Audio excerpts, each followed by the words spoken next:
Alright, hello everybody, and welcome back to Microsoft Flight Simulator 2024 on this lovely Tuesday. Hopefully everybody's having a fantastic week. Glad everybody's enjoyed the coverage over the sim from over the weekend regarding new beta builds, the newly announced World Update 22, and the air racing coming in the fall. Okay, air racing in the fall, and then the new World Update on July 4th, to be more specific, before somebody's like, it's not coming out in the fall. Because I know it would happen. But today, a viewer of Taco let me know that there was an updated version of the Albatross. And before we get into anything else, that's one thing I'd love to see changed. Because if you stream everything, you never know if anything gets updated. I would love for the sim to be like, hey, by the way, this aircraft has a new version, or this add-on has a new update, all that type of stuff that you do get if you install everything. Would love to have that same functionality for everybody that doesn't install things and just streams it. Because if you're just streaming everything in the sim, you never know if anything gets updated. Everything just is the same. Unless you just look around all the time or maintain and pay attention to the version numbers. So, would love to see that changed on the streaming side. But, it's all good. So, there's a new livery and a new avionics system with the aircraft as well, which is pretty cool. So, of course, we have this one under the search and rescue, which is the experimental livery, the U.S. Navy UF-1, which looks fantastic and what we're going to start off with. They did some renaming as well. It used to just be like passengers and search and rescue, and that was it. And we also have drop tank variations of the Albatross as well, which looks really cool. But you got the G1000 search and rescue, and then the G3X avionics system to choose from. But we'll start off with search and rescue because obviously we got the new livery, which looks fantastic on this aircraft. And we'll fly around a little bit on the PlayStation 5 Pro in the beta build, which it seems like 5.1 is going to be relatively close to releasing to everybody. Just based off my experience with it, both on PlayStation and Xbox. It's definitely bringing the sim back to what we were having in Sim Update 4, which I'm really happy about. So I would imagine in the next week or two, 5.1 should be publicly released, if I would have to guess. So, yeah,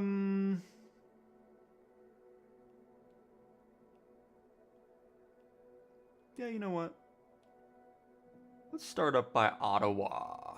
Then we can go to Montreal or something. Get some lovely... Do they not have a... Oh, there it is. I was like, I know they have a major airport. But yeah, get to enjoy some photogrammic imagery down there. So we'll start off at Charlie Yankee Oscar Whiskey. Hello, Monorific and Boeing. There's a new update to my Albatross, yes. Indeed. Hello, Ethan and Paul and Ross and Whiskey. Hello, hello. Check out this. Hang on, I'm not going to do walk around. We're going to do this. We're going to do this cinematic-like right here. There's also some new functionality that was added to the aircraft as well, which we'll dive into. Look at this. Oh, it looks all good blacked out.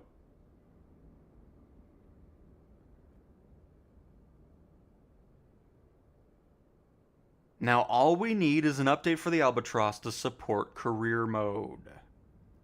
That would be the cherry on top.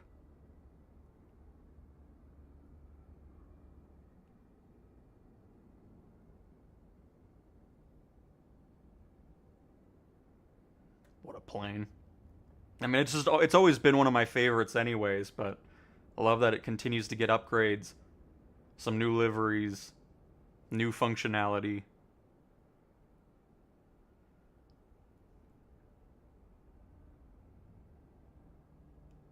Nice. And then, if we open up the checklist, you'll notice there's some new options. So you can now have realistic ground steering.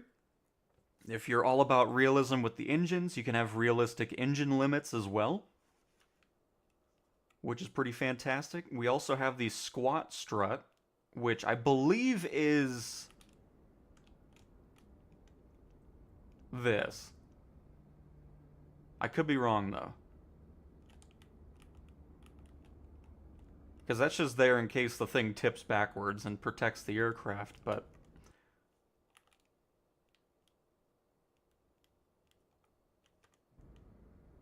And yes, it is. Okay. But yeah, so we'll start this thing on up. I don't know if anything changed with the animations on that, so we'll just kind of take a little look there. And then we'll get up into the air here.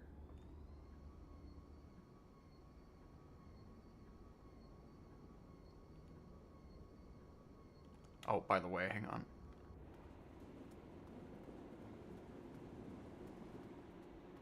Not gonna forget it this time.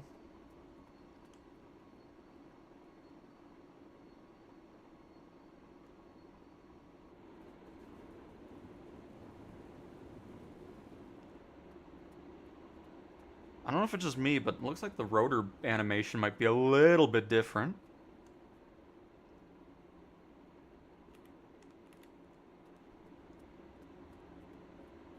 Nice. Pushback, please. Actually, hang on. I'm gonna be honest, I thought the quick start got rid of the chocks. There we go. Pushback, please.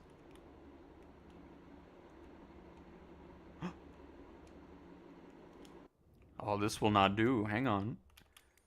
Did my pushback button get redone here? No.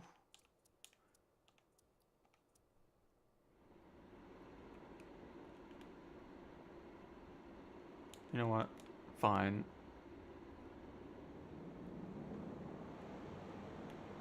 I'll do it myself. Gust lock is unlocked. Perfect.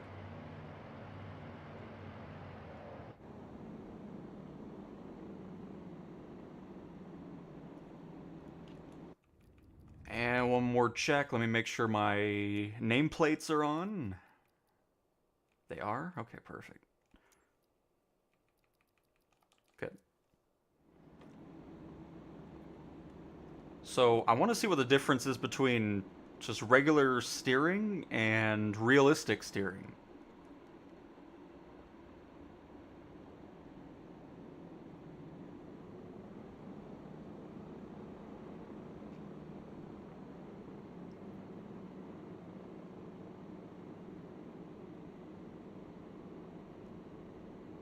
Okay, there's that.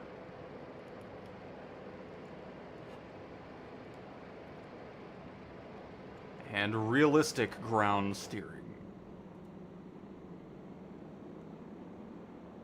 Oh. This feels more like if you have rudder pedals.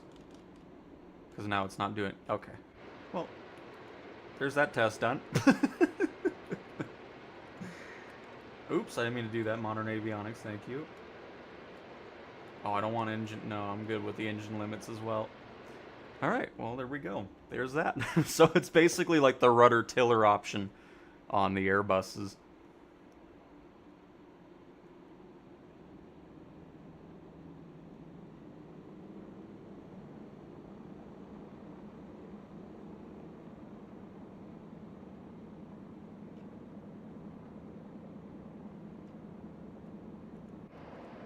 Excellent. So anyways, just a quick look at some of the new functionality that's included with the free update of the Albatross. What kind of plane is that supposed to be? The Albatross. It's a real plane.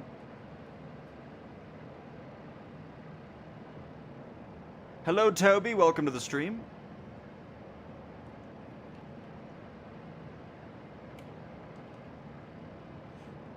New liveries, fixes, and some other functionality that we just went through. That's what's new.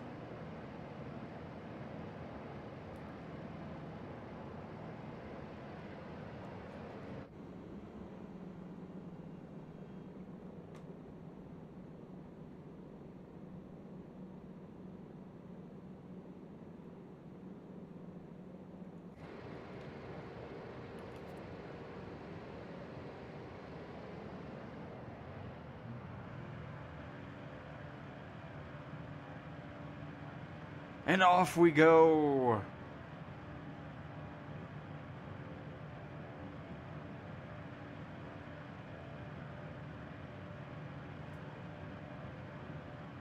Bit of a little hilly runway in Ottawa here.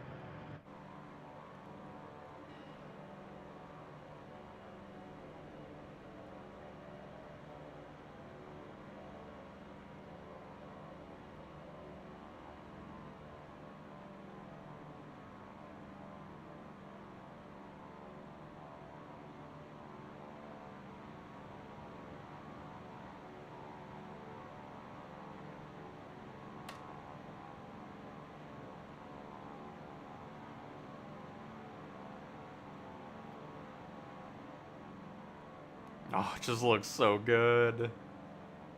What a great new livery. We'll get a couple touch and goes here to kind of get things situated.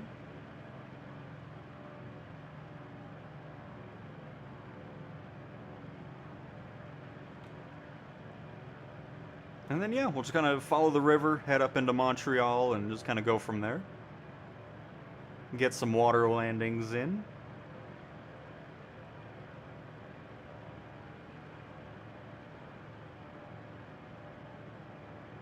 Just be careful with water landings though when you're around the land, because it does that weird water reset still. So I mean, if you're out in the middle of nowhere without land being in the area, because I think it has something to do with the squares of just data that it tries to reload. I don't know, it does some weird crap for a while now. And unfortunately still does the weird stuff.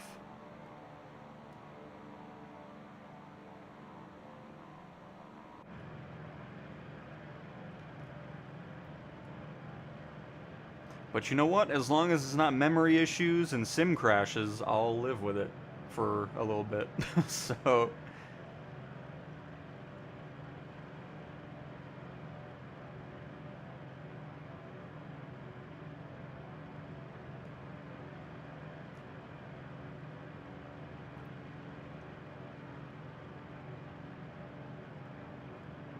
is that a little bit of wing flex going on? Oh, it is. Holy crap. I don't think that was happening before. Oh, that's sweet. Oh, you can actually see it. Oh, that's awesome. I'm pretty sure it was never having any wing flex over there. That is awesome. I'm pretty sure it was a rigid wing before.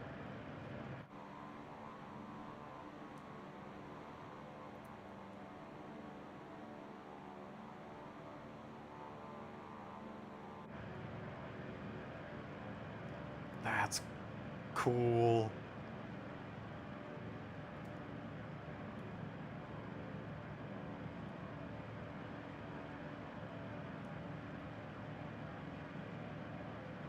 Nice. If it always had that, I don't know how I never noticed it, but I don't remember it ever doing that before.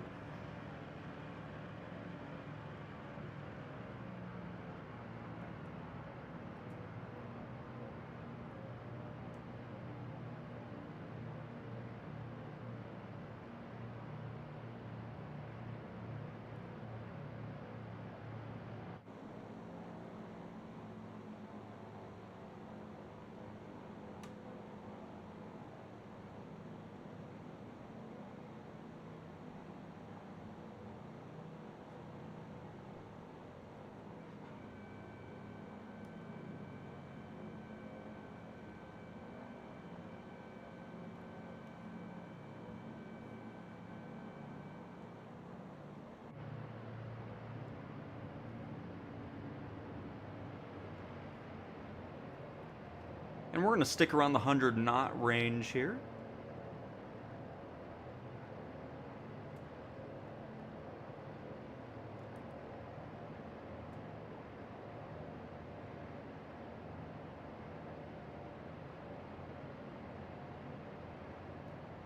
For our landing, get a second notch of flaps in.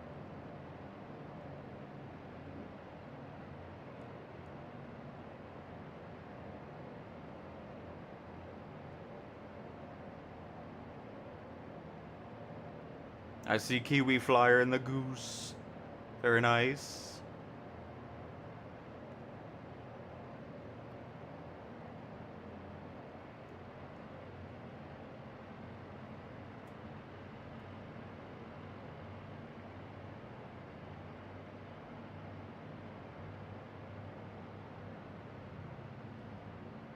Bring that power up just a little bit. Should start seeing some red dots here shortly, getting into the glide slope. Not that it matters, we can go such a slow speed with a long runway, so. But we'll still try to hit our marks.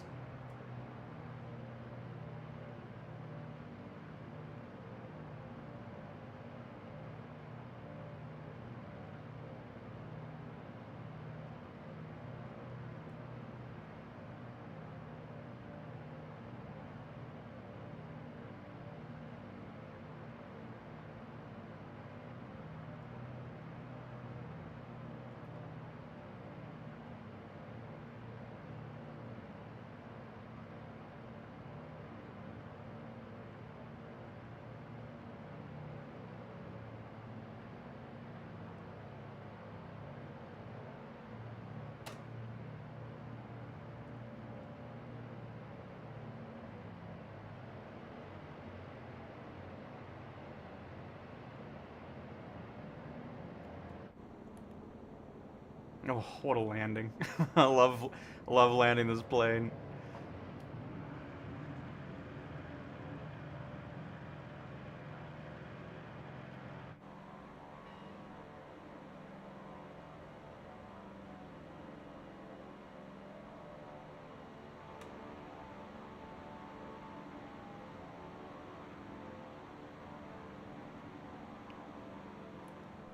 But alright, let's head down, or more so up.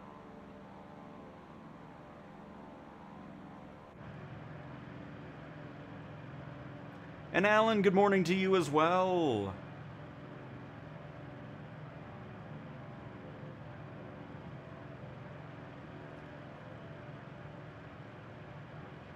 And immediately into photogrammic imagery. Nice.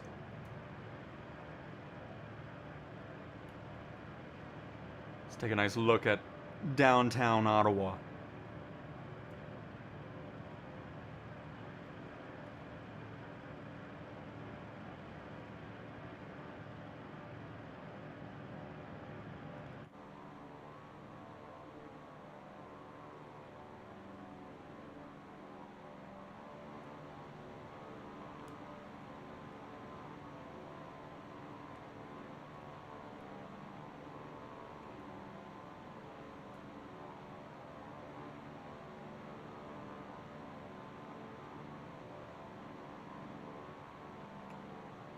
I still can't get over the wing flex. That's just awesome.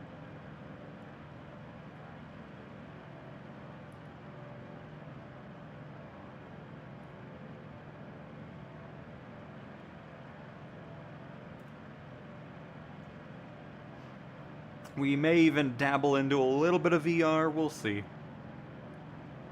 I haven't decided just yet. But again, the new livery for the Albatross, some fixes, and then some new features like realistic ground handling, realistic engine limits, all that fun stuff have been added to the Albatross.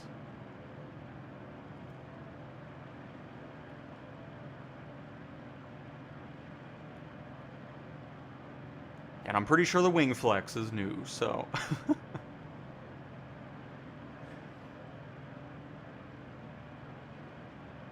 Just had a mission with massive wind gusts on approach. Needless to say, landing did not go well.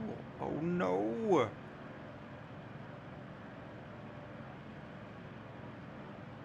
Was it a lovely crosswind?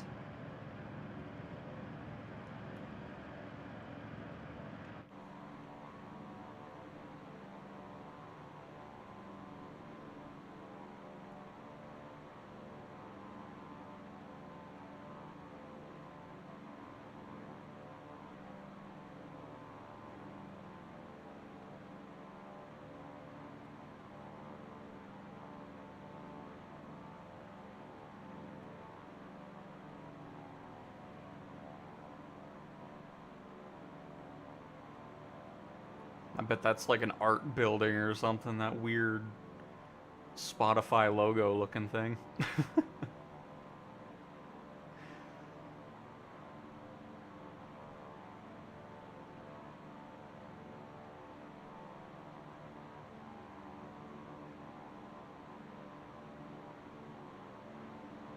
25 knot crosswind?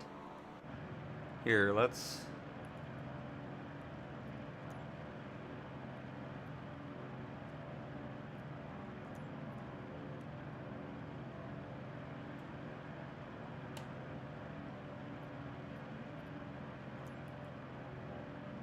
Hang on, didn't plan on going back to the airport, but we may as well do a little crosswind landing here.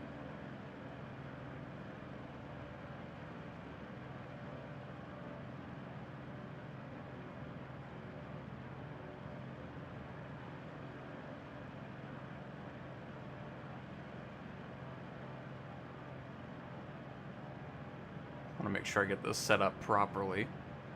That way we have a true crosswind. Here, we'll even up it a little bit.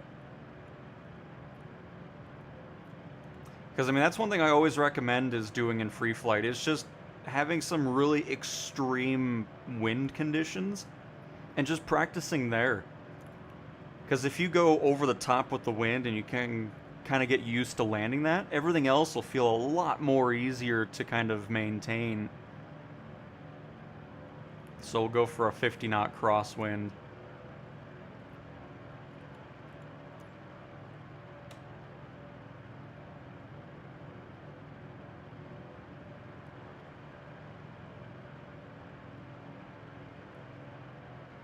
Not 74.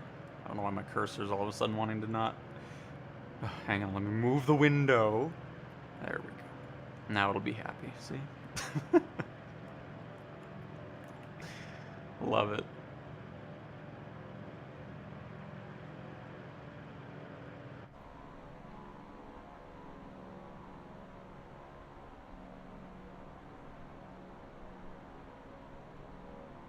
I think we're in a good spot for it, because you can see how the wind is pushing us to the left now, since it's hitting us directly to the right.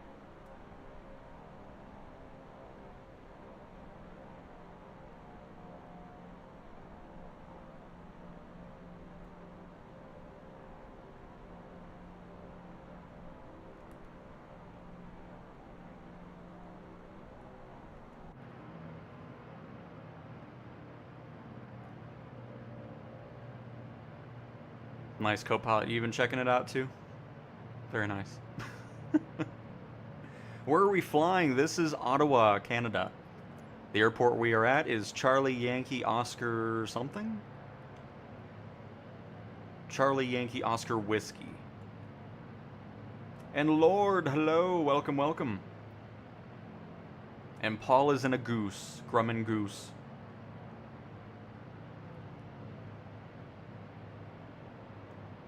You'll get there, Banshee, and yes, I am on the beta. Look at that wind. We're basically drifting our Albatross here. I love high wind landings. Now we're going directly into it, so we'll get a little bit of extra power here. That way we don't stall out.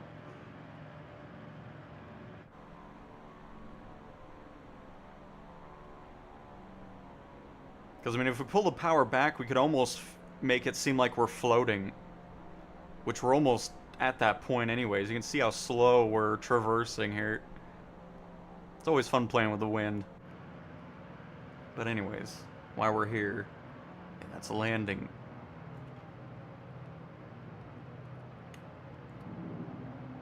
Should see a little bit of the gear extend out from this angle.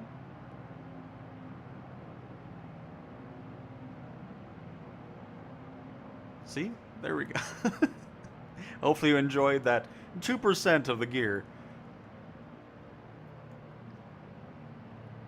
And since we do have that wind, I don't really need the flaps. I mean, we'll be able to keep this slow without them. So I'm going to leave that alone. Because if you add too many flaps, the wind has a lot that it can carry with. And then start throwing you around a little bit more. Ooh. Okay, hang on. I need to reset my control, or not controls, but where I'm holding. Ooh, oh boy. Okay, wow. Wait, what is happening? What is happening? Excuse me. Holy crap. Whew. Hang on, I need to reset my gyroscope here. I feel like that went weird. There we go. I don't know. I was fighting that crazy, like, goodness.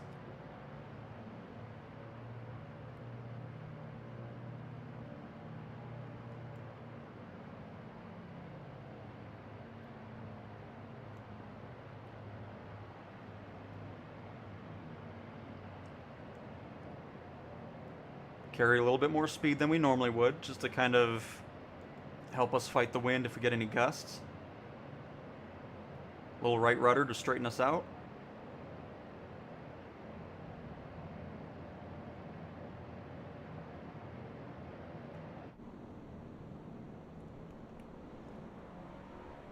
But yeah, no flaps.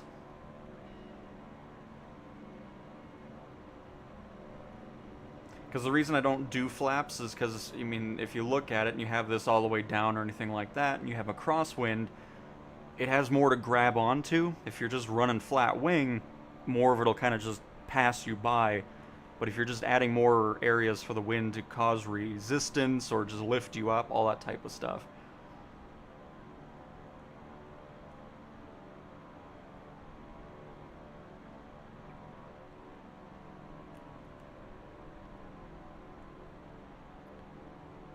Yeah, those were some hefty gusts right there. But anyways, we'll go back to live weather here.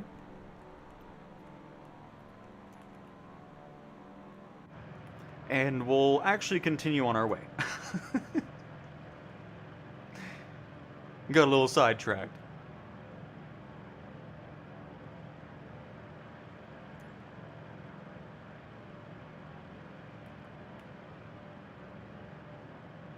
Oh, very nice, Sean.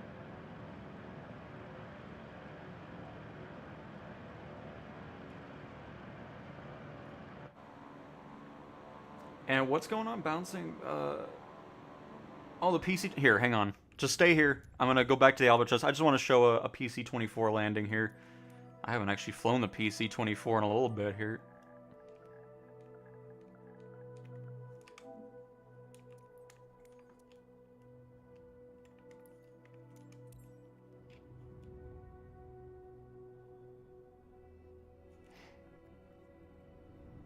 Oh, it's nice having our fast load times back again. I love it.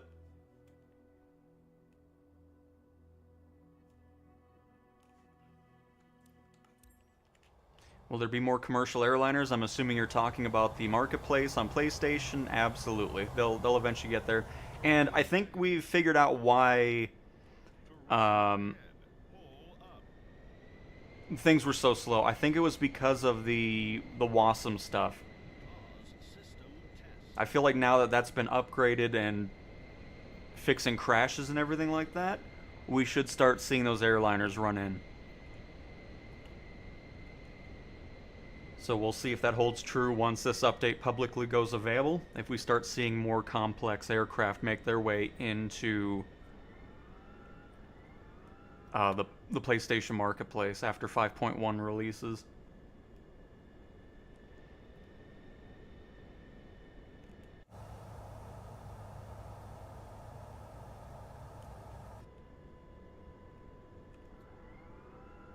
We'll go full flaps here.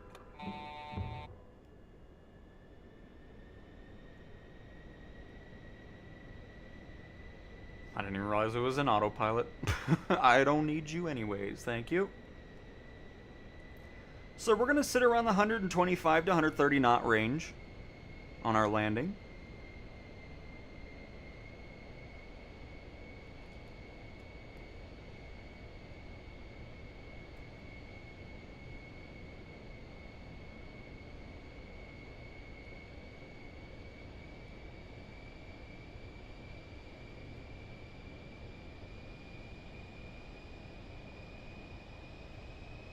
Were you in something small, by the way? What were you flying anyways during that heavy wind? Because, I mean, obviously if you're flying like a Cub or 172 and stuff like that, it's going to be even more challenging. So, I mean, you know, having some weight helps. Will the 787 be fixed? I hope so, Ethan, because I've never been a fan of that plane ever since it came out a year and a half ago. So, of course, as usual, we'll want to make sure we have the 2 white, 2 red on our PAPI lights down there. That indicates we're on the glide slope, the correct altitude and just angle we're wanting to get onto the runway at the perfect spot. If it's full red, you're too low. If it's full white, you're too high. So, we've reached that glide slope. And just like with every other plane, don't force the landing. If you're bouncing, that means you're forcing the landing more than likely, you know? You're wanting to let the aircraft naturally lose its airspeed by just flaring the aircraft and letting the aircraft meet the ground on its own. That'll lead you to much smoother landings. So again, still trying to hit that 125, 130 range on the knots.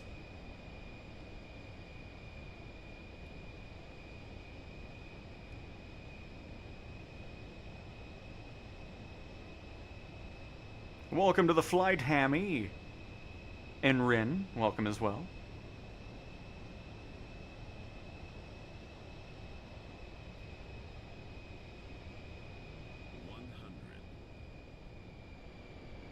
Get over the threshold, that's when we'll idle out.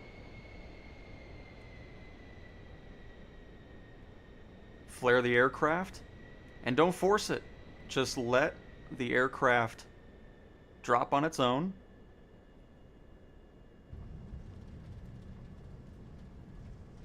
Then from there you can engage your spoilers, bring that nose gear back down. That way you have rudder control on the ground. And apply some brakes.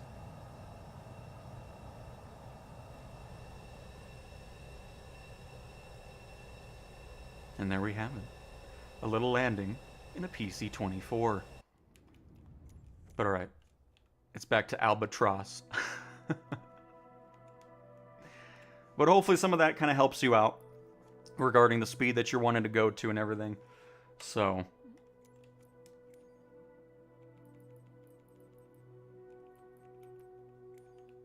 well, we saw the new livery. I don't know if this is a new livery either. I never saw it, but I want to go to the G3X with drop tanks because there's a cool little seagull livery. It might have already always been there. I just never paid attention to it. But I just want to kind of mess with the instruments here and go from that. We can always switch back over to the new livery as well.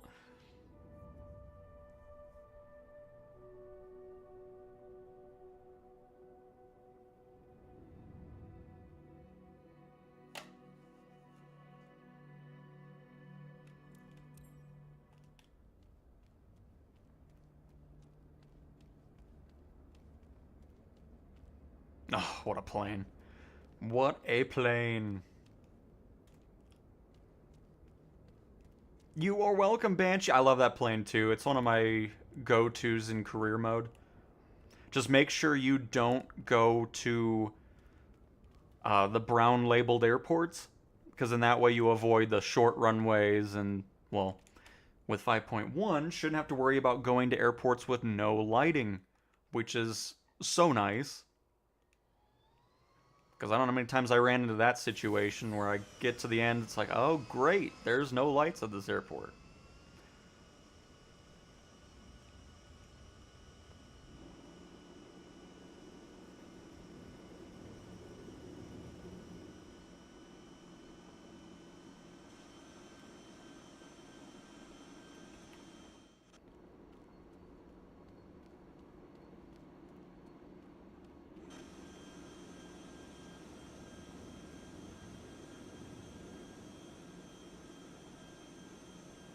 But yeah, it's a really good moneymaker, especially when you get into the medium cargo and all that.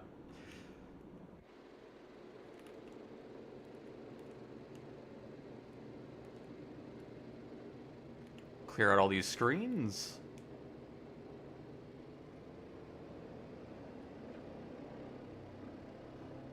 Let me get moving here before the C-17 engulfs us. Reset my gyroscope.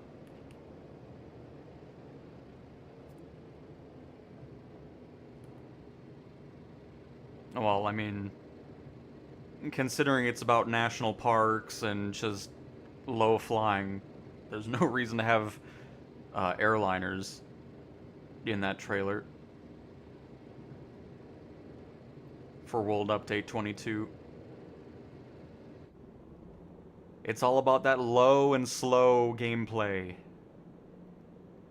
Especially with the new Goodyear blimp, even though somebody was trying to be like, all tell me, well, it's not actually a blimp. It's actually that I don't care. People call it a Goodyear blimp, and that's what I'm going to call it.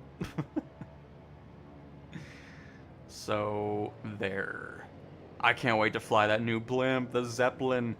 That's going to be awesome. With the Goodyear livery and all that.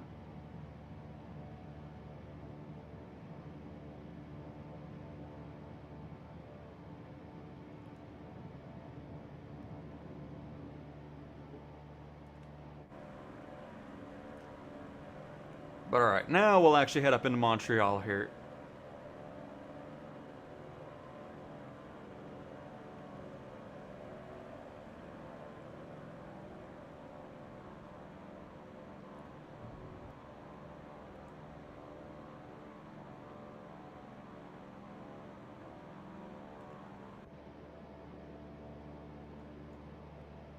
Which, if I'm not mistaken, should be over this away.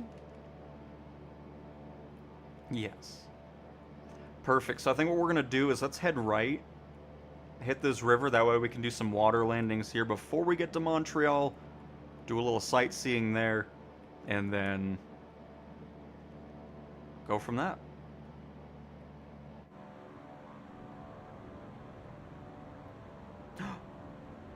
Nice, Kiwi. Welcome to the Albatross fun. I think Hammy just crashed to C-17. Oh no.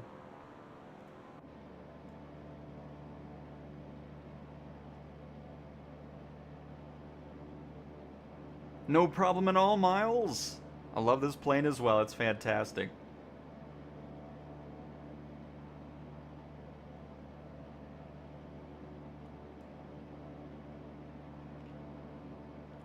But cool. All right. So we're at 2,000 feet. Let's go ahead and get this to... We'll do 3,000. Set up our heading to be right where we're at.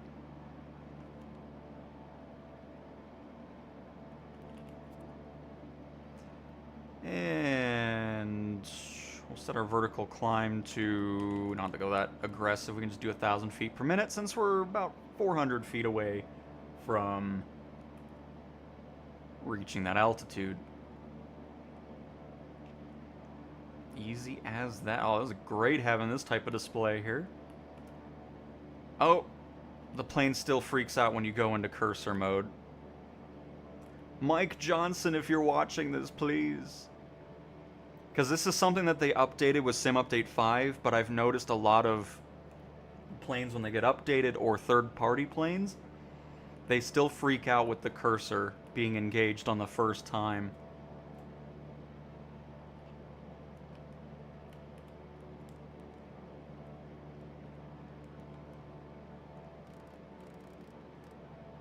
Would love to see that get fixed, because that's always a really annoying thing, especially when you get autopilot all set up. Then you want to do something with the cursor, and then all of a sudden the plane freaks out because of that.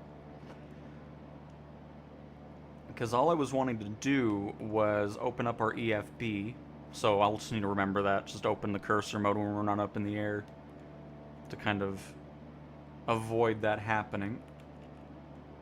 We're also going to go ahead and turn to the right. That way we intercept the... Wow, that's fast. With the analog stick. But we'll intercept the water. We can do some water landings there. But yeah, just kind of want to mess with the new avionics up in here. So it looks like we'll focus on landing. We'll probably go to Charlie Yankee Uniform Lima, CYUL. So let's go ahead and do that. Oh, we even got terrain that we can turn on. We got the weather radar we can mess with. And of course, turn on TCAS, Traffic Collision Avoidance System, if we so choose. Very good. So we are going to...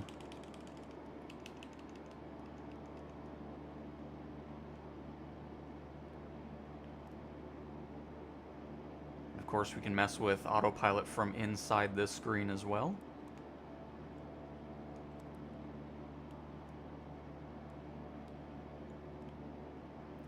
Got a lovely touch screen. Can we see the airport from here?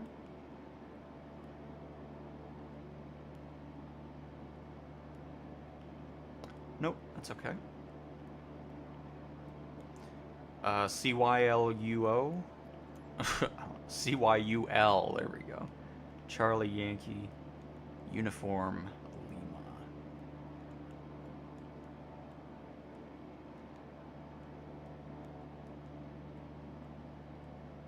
Enter. Activate. And so if we were in nav mode, we would follow that directly over to it, but we're going to leave that alone for now. Because I want to reach this river. Get some landings going from that. And of course we turned on terrain, so if we were having mountains or anything like that, we would start seeing green, yellow, and red. Red means you're, I believe, within 1,000 feet of terrain below you, and then it goes maybe 5,000 feet for green. I don't remember the specifics on that, but you get the point. Got our waypoint, flight plan, so if you wanted to add some... Here, we can... Oh, shoot. Didn't mean to do that. Sorry, plane. You didn't break out of autopilot, did you? No. Okay. So let's say we wanted a waypoint of... We'll go Logly. So we'd be able to pop over here, do a little bit of this, a little bit of that, a little bit of L, and a little bit of I. Enter that into it. Well, now I did it backwards, of course, but... So if we wanted to land there, take off, go over to that waypoint, we could do that. And let's go to Vicno.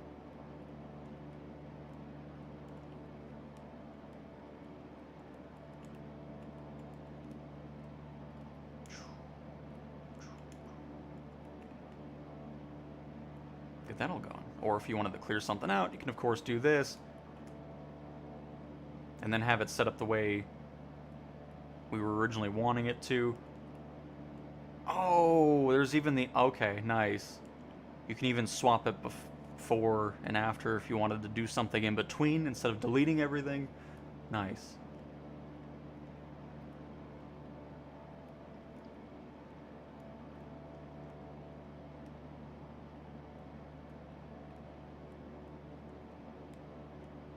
I think it was Yankee Uniform Lima. It was. There we go. So now, we start off at the Logly, then to that waypoint, and then to the airport. And then let's say we wanted to add something between Logly and Vicno. Like, let's do Pucks Ave. So we'll click on this and insert after. Now we'll put in... Oops, that's not what I meant to push. Hang on. Backspace.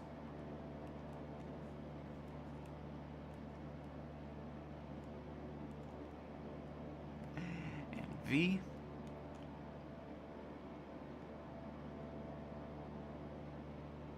Oh, shoot. I did it. Hang on. I should have done before. I have it backwards. All right. Insert before. And then put in this again.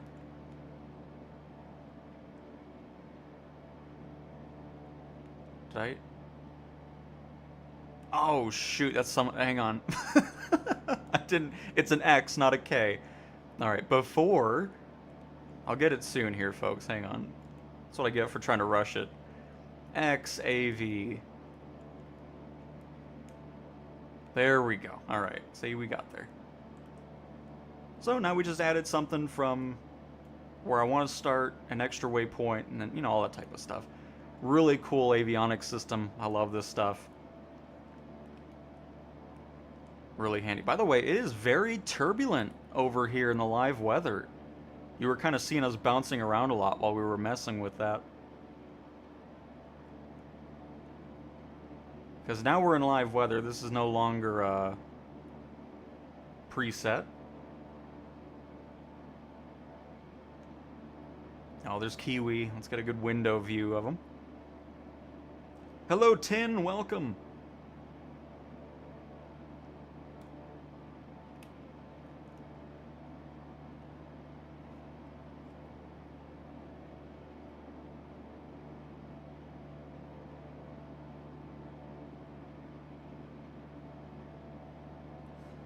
You can turn on the cabin lights in the AnyBuilds tablet, which is to the left of the pilot, kind of where I'm looking now. And then there you can toggle the cabin lights.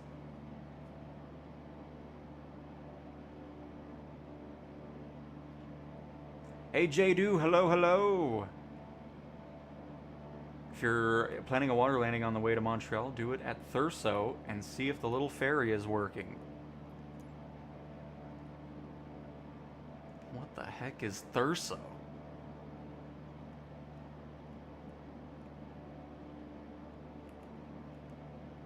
I know not what you mean. But I'll keep an eye out for a ferry.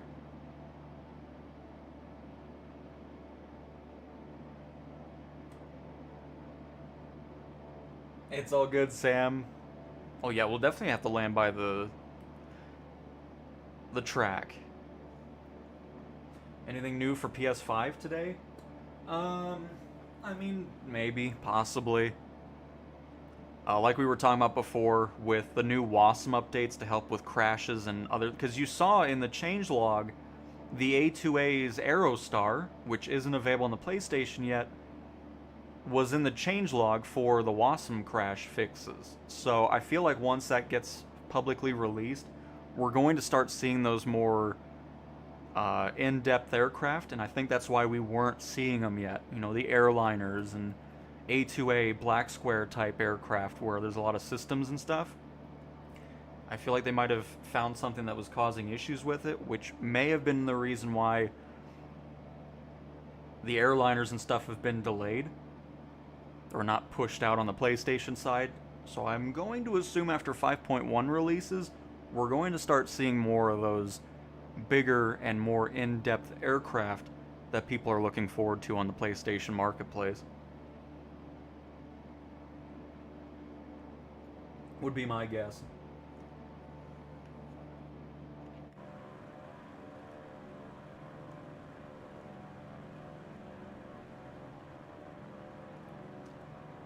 Look at us getting thrown around. Question for everyone: what would be a good beginner-friendly, user-friendly-ish airliner for career passenger transport? Oh, nice, Hammy. Glad they finally got that C-17 audio resolved. I mean, I guess the best answer is the 737 or the A320.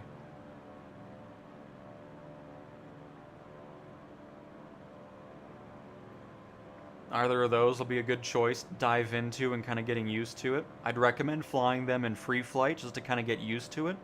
especially if you plan on buying those aircraft. Because I don't if you're not familiar with the airliners, don't buy your own in career mode without any practice. Because obviously they're not cheap. So definitely fly in free flight, kind of get familiar with it, get used to it. And then once you feel comfortable with it, then you can definitely dive into it. Or if you're just using somebody else's airliner as a employee, then it doesn't matter as much, but still, it's always good to just get some practice in there and getting used to the aircraft.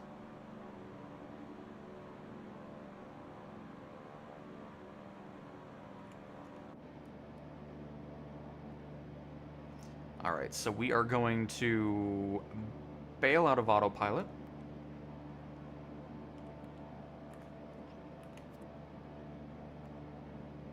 We're going to bring this power back because we are going to start descending. And then do some water landings in the river here.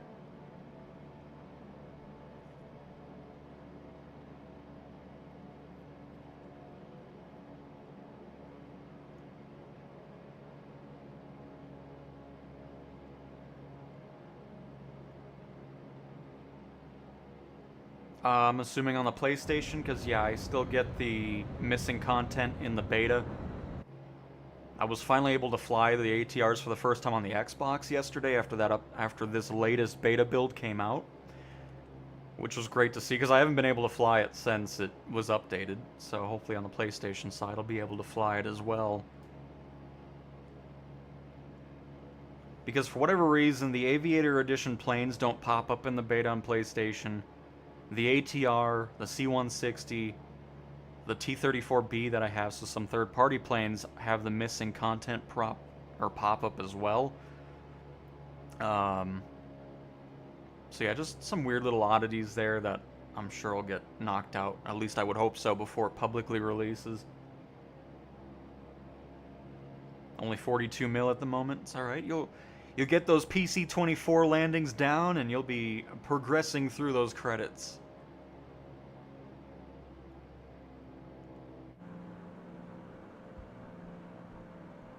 In the lovely medium cargo.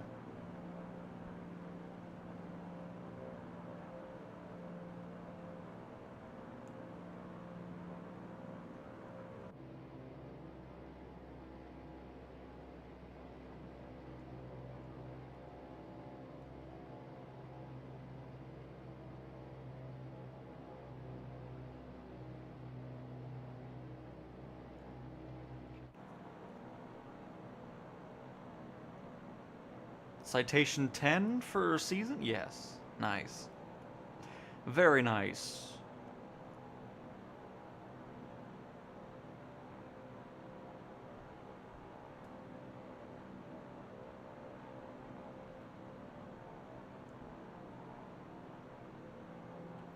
What a beautiful model of this aircraft. I mean, it's just...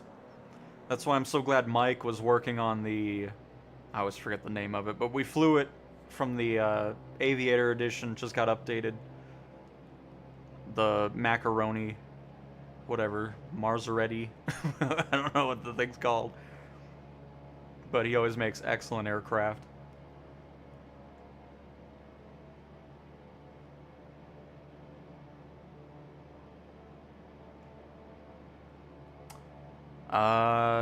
Can't say I've had any issues with the C-160's engines just shutting down.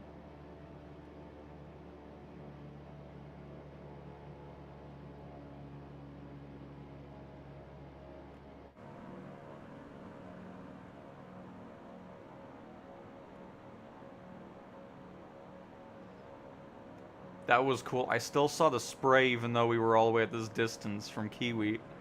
Nice.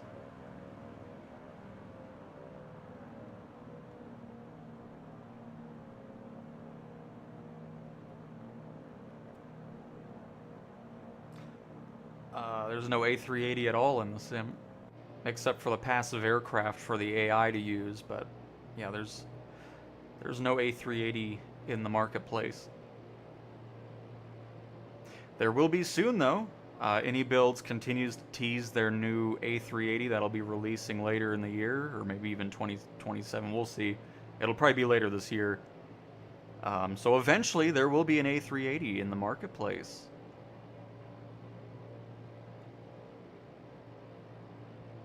With multi-jetway support, stuff like that.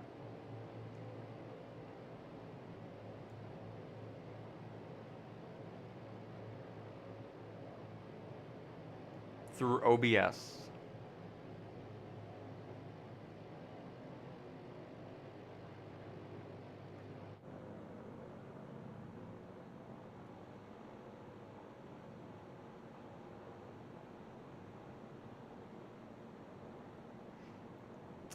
Doesn't look too...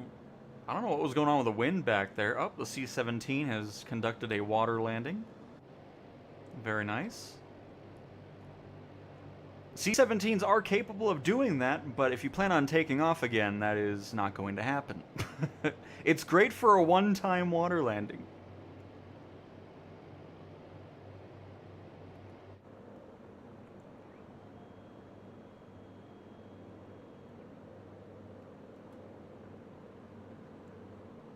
Oh, that grew. Little mountain right there.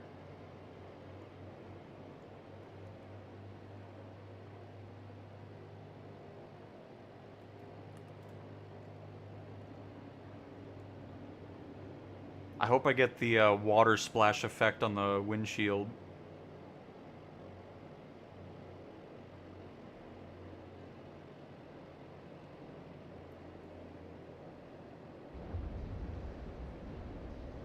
No, we were just too good at a landing on that. That was probably one of my better water landings. I'm happy with that.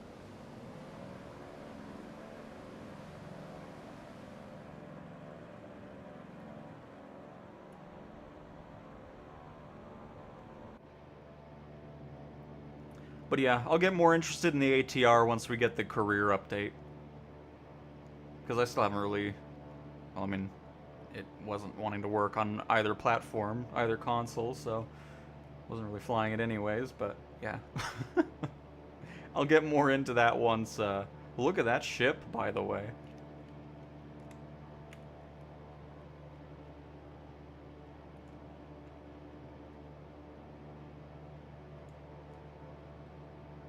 It didn't like me zooming in there.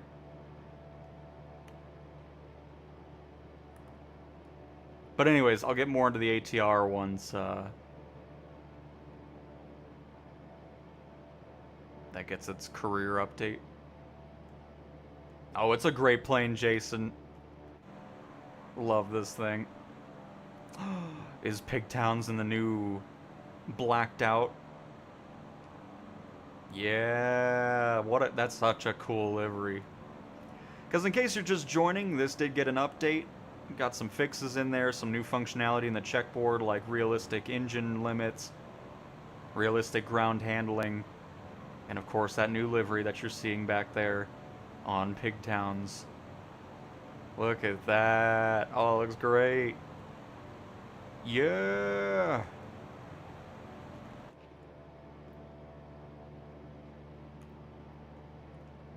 Awesome.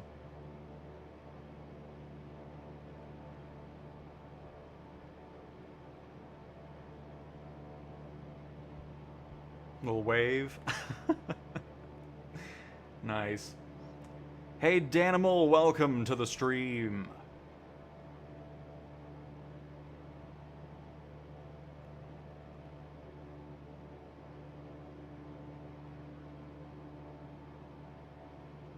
I'm not worried about the RPM.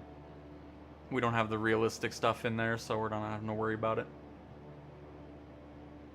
Just trying to keep things moving a little bit quicker. Hello, Herminator. Welcome to the stream. PMDG coming to PS5. When?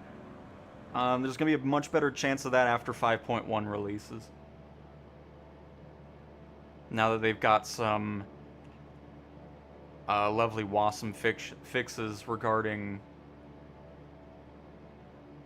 the instrumentation and stuff like that. Man, that boat was going. Did you see how fast he was moving?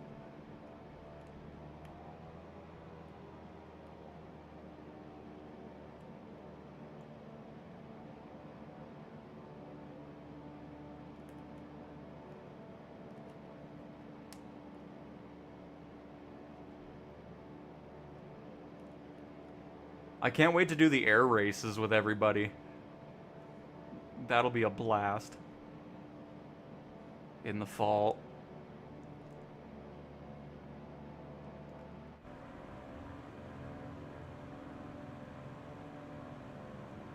Oh no! Pigtown down. But yeah, that'll be really fun. The stall competitions and everything. That'll be a great new addition to all of that. Because, I mean, crap, when the Reno Air Races came out in 2020, I didn't really have much of a flight sim following, so nobody really wanted to play with me. So it'll be... now things are a bit different. So that'll be fun. I don't know why we have a water wall here. Look out for that. But yeah, so that'll be really fun. Definitely looking forward to it.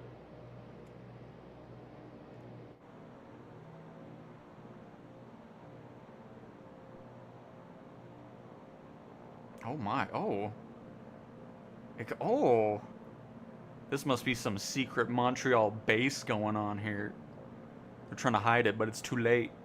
I don't know what's going on, actually. But alright.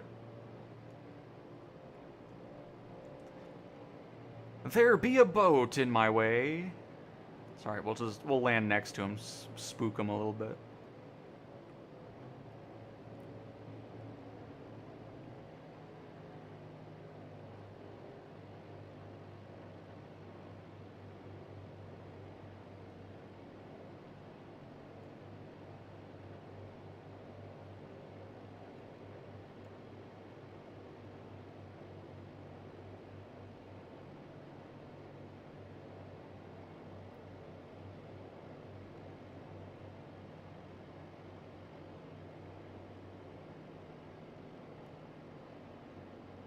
Oh, we're gonna have a little wake turbulence on that one.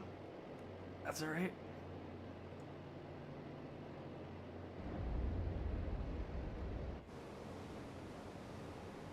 Look at that spray. Still one of the best water effects in the sim.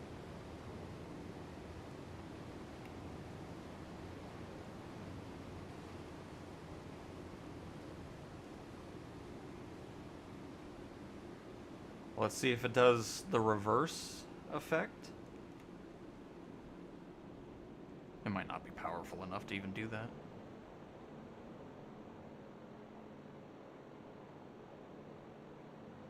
No, okay. Just wanted to make sure. So I'm going to shut... Oh! Look at the water effect when it sprayed. Look at that. That's so cool. I love it.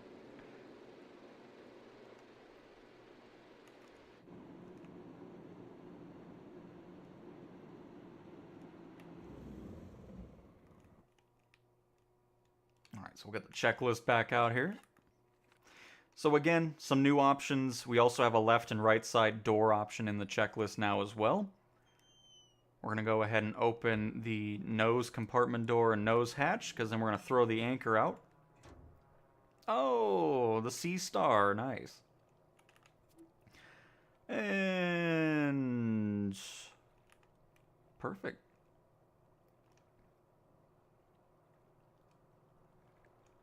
There's our anchor out. Get a nice view of a flyby.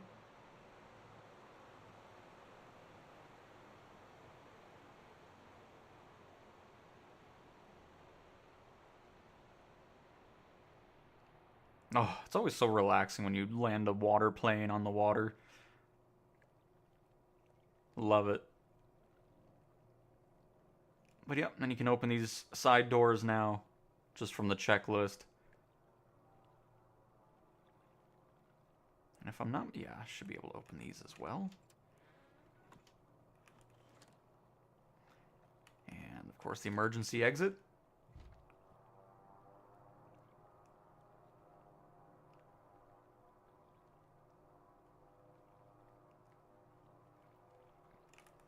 Very nice. Alright, so let's bring the anchor in. Close all of our doors.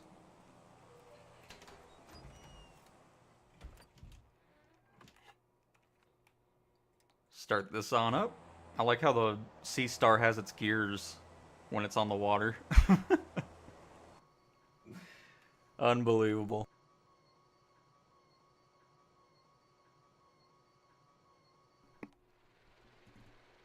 Once everything's situated with it, which it seems like it'll be close to that, Nick, it'll probably be there after 5.1 releases here in a couple weeks, a week or two.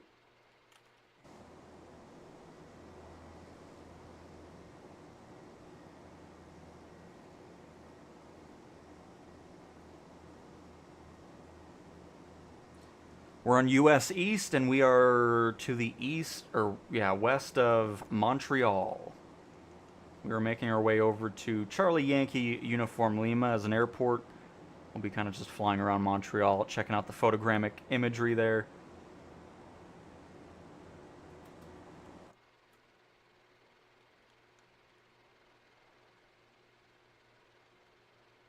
Uh-oh.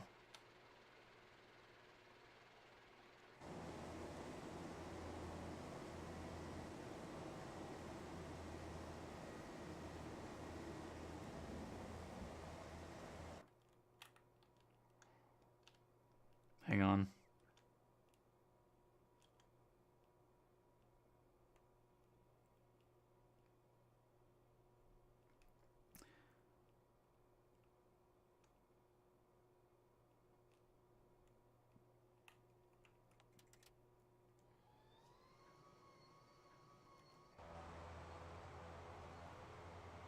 Come on, Engine 2.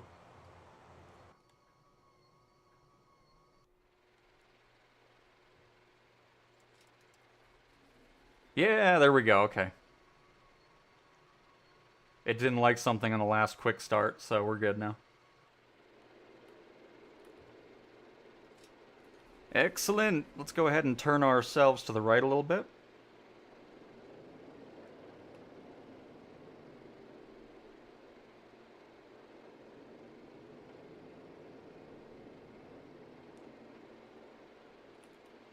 And it's time to get back up in the air. Uh-oh. Oh. Oh. Oh, no. Oh, sweet. Are you kidding me? Was that because we got spray from another aircraft on our windshield? Are you kidding me? That was awesome. That was so cool. What in the world? Okay, that was awesome. Oops, sorry. Don't mean to slam my floating device on the wing over there into the water. That was cool. I didn't even realize Pig Towns was over there.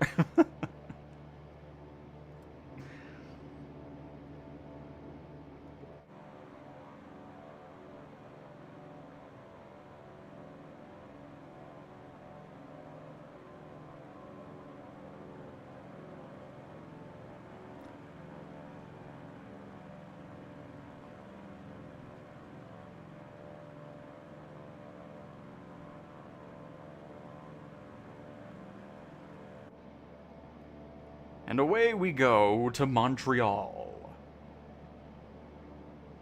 There is a fishing mod. It's called Go Fish. It is on the Xbox as well, so eventually it'll make its way over to the PlayStation. You can fish anywhere in the world. From your planes, on a lake, all that type of stuff. It's pretty cool. We did a video over that last year.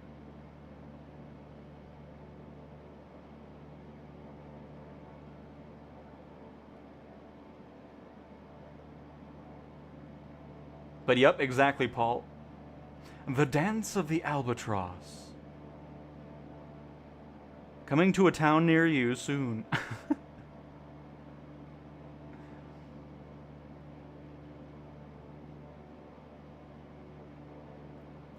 People keep telling me there's an increase in the price, but I haven't seen any difference in the price because the used one's still, what, 89, 90 million credits? A new one's 95 million credits or something like that, unless it changed, but I've been told that before and I've gone to check and it looks exactly the same, so...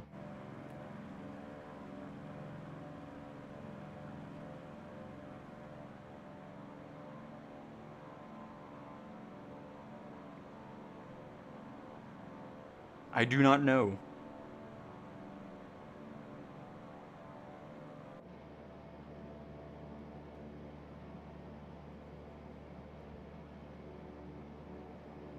It's a great plane, Musket. It's a great plane.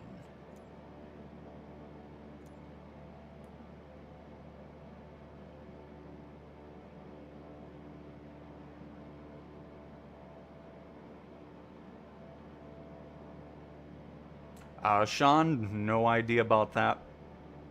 I mean, it's still not on the marketplace for any platform, so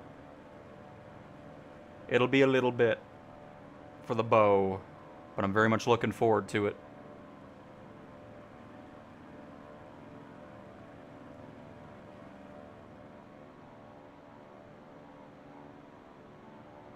Okay, folks, just keep heading that way. I'll be right back. Hang on. Just keep heading that direction. I'll be right back. Give me ein Moment, bitte. By the way, I know somebody from Germany was here. I didn't even say hello. And Gamer Q7Z, how much do I need to pay to have a better PC than the PS5?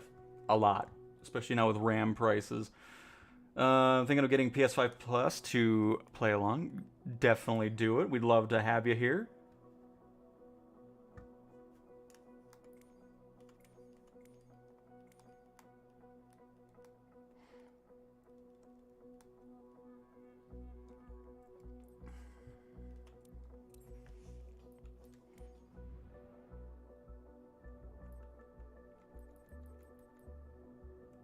$83 million. So that's how it's been since day one of career mode. And then the new one should be what, 90, 95 or something? 100 million. So 20 million less. So there we go. No idea. I'm not seeing any difference. Haven't seen any difference. So there we go. And that's why I just wanted to check, because again, I've never seen a discrepancy in that. Where are my fellow pilots? I think we were just here at Valley Field, if I'm not mistaken.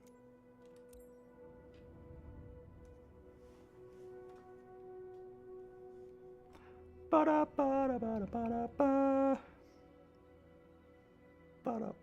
don't know what that little jingle was, but anyways. We are back. There's everybody. Fantastic.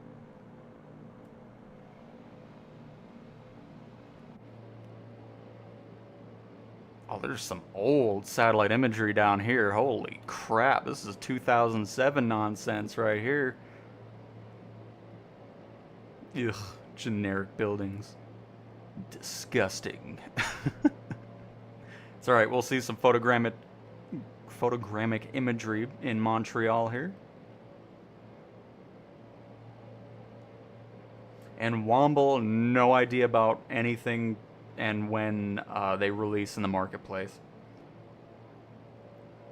At this current time, things will just release when they release. We'll start seeing some more in-depth system aircraft after 5.1 releases, if I'd have to guess. That they're getting some WASM crashes. The A2A Aerostar was in the changelog for PS5. So I feel like once 5.1 comes out, we're going to start seeing more airliners and stuff like that as well in the PlayStation Marketplace, which will be nice.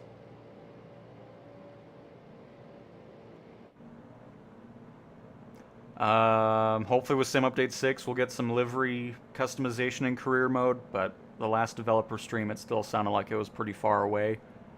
So we'll see. We shall definitely see. Hasn't gotten to the marketplace update window, so you will not be seeing anything new just yet.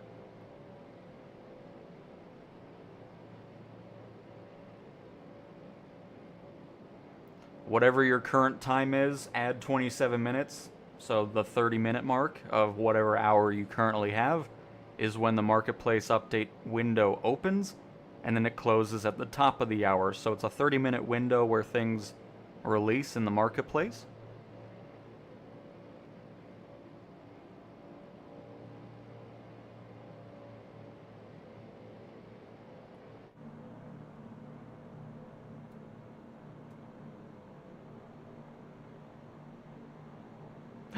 It's Jadu, and he is in some sim rate right there.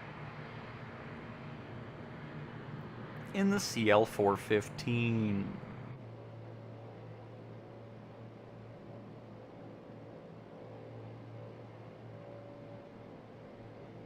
Yep, so for your time it's 6:30 to 7.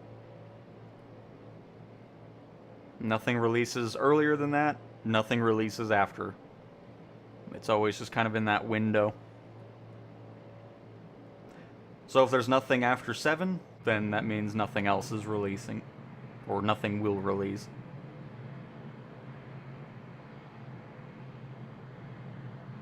And it used to be Monday and Thursdays, but it's not that anymore. It's Monday through Friday with things that release.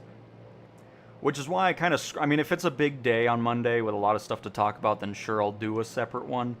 But at this point, I leave it all to Thursday. That way I can just compile everything that released from Friday, Monday, Tuesday, Wednesday, and then Thursday as well. That way you get more of just one video, diving into everything, and going from that.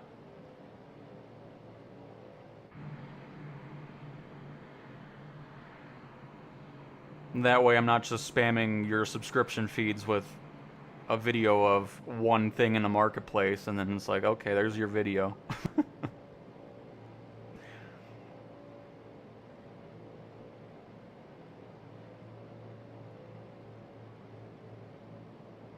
The only exception to that, though, is if it's...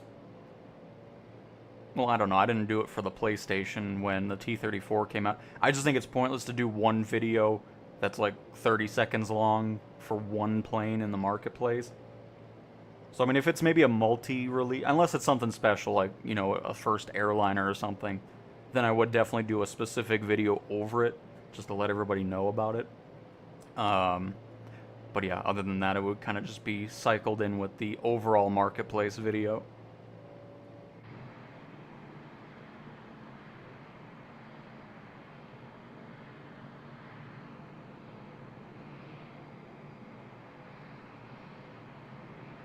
Yeah, you have different options. You can have it modern, or you can have it more analog. You know, more based off the steam gauges and everything. So you get a nice mix of what you're wanting from the aircraft.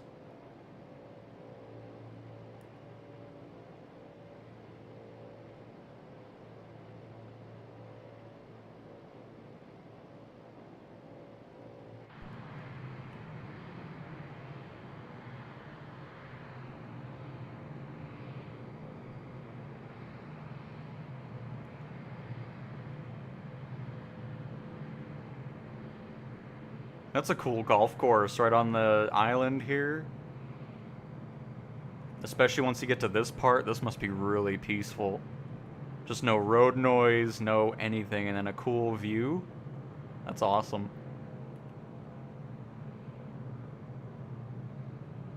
I'm sure there's a great... I like going... I don't play golf, but I like going to golf courses and then eating at the clubhouse. There's always some good food at those places.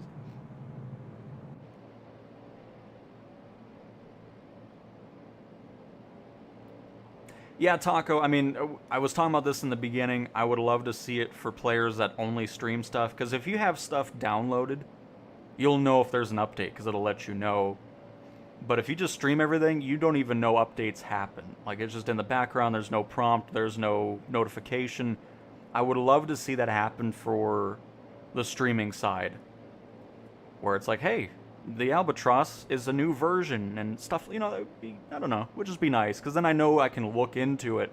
It's like, oh, did we get something new? But yeah, there is a new livery, some fixes, and of course some new functionality in the checklist that we were checking out earlier, like realistic engine limits, realistic ground handling if you want to have that with rudder pedals and all that. And then of course that new livery, which looks incredible. We flew that in the beginning of the stream and had an absolute blast with it. So again, thank you for bringing it up, Taco. I always use the glass cockpit's been spoiled by the G1000. Oh, I get it, especially in career mode. I'm always wanting the high-tech stuff going on there.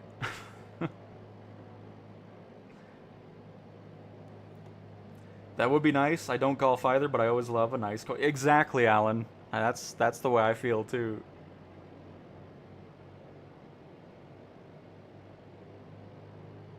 And yes, we're on the 5.1 beta, which my own personal experience on PlayStation and Xbox, we're back to what the experience was like on Sim Update 4, which I'm really happy about.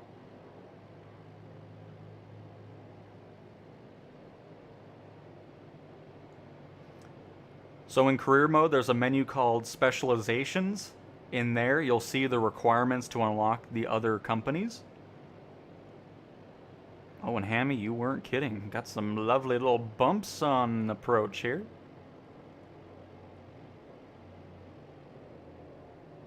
Oh, I'm landing with the wind too, which isn't ideal. It's kind of bouncing around a little bit. A little crosswind, so we're fine. We're fine. Oh, shoot. Don't go into... Nope. Don't go into reverse. I didn't realize it did that.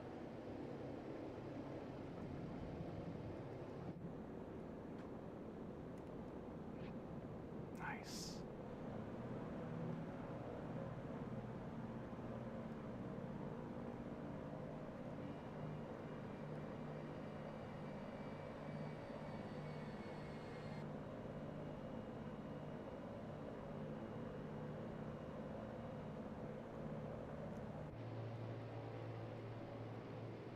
How to turn on live traffic in career?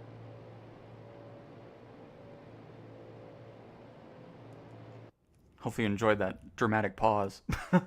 But anyways, you go to online and then air traffic in career is where you can disable or enable that for your option there. So just settings, online, and then air traffic in career.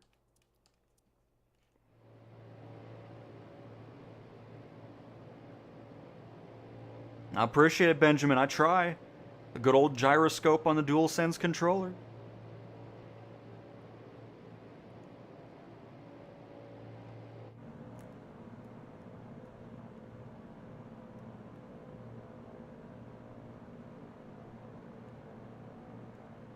The 5.1 should be about a week or two out if I'd have to guess personally. It's not confirmed or anything, just based off my experience with the builds. I would say 1 or 2 weeks out.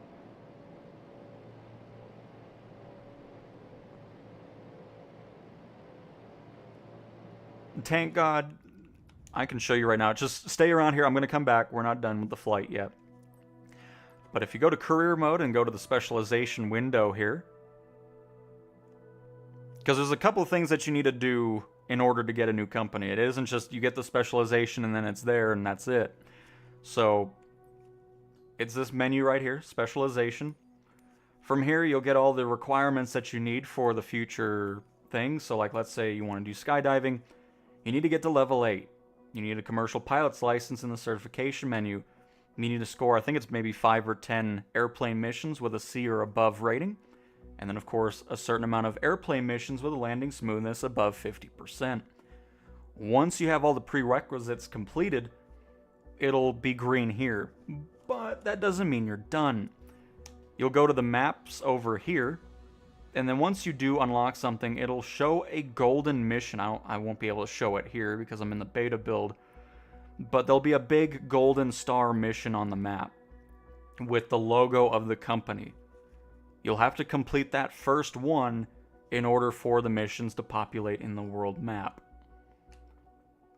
So that's how that works. Hopefully that makes sense. And then, of course, you can go over to the companies, and then you can buy those as well once you have completed the prerequisites. Hopefully that makes sense. Now, back to Montreal. And I'm going to pop back into that new livery because I want to see it some more. Because it looks fantastic.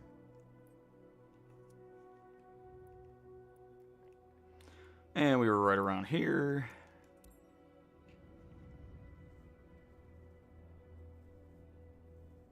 How do you switch to AI traffic? I showed that. Online and then AI air traffic in career. Which is right here. Settings.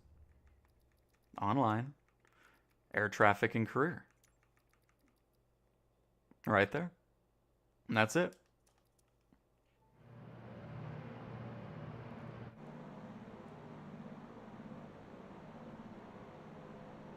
I keep seeing other things too online where it's like, oh, if you remove all the handcrafted airports and everything like that, and restart the sim and all, you don't have to do that. I can assure you. All my testing is always going to push the limits of the sim on console. I always have live traffic, multiplayer on, full photogrammic imagery, always on. I never turn that off anyways because I don't want it to look like FSX out here. And all that type of stuff. I'm always switching between airliners and general aviation, everything like that. I don't run into any issues in the beta build. So people keep saying like, oh, just get rid of handcrafted airports, get rid of this and that. Don't do that. You don't have to do that. I can assure you.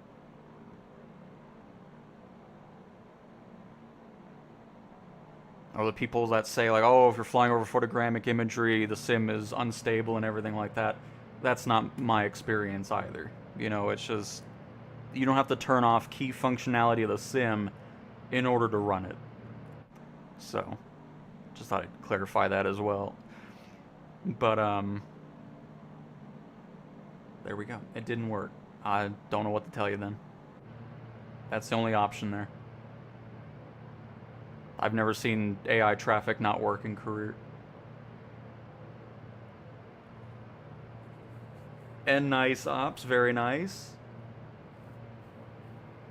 Today, what's today? Oh no, the plane got upgraded 4 days ago. I looked at the changelog they released on the forums from the developer of the aircraft themselves. So a little late last week, this came out. But again, if you stream everything, you don't even know things get updated. So I'd love to see that changed, where you get the same notification that you would if you had everything installed. That would be a great... I need to see if that's been posted on the forums, because I want to write that up if it hasn't.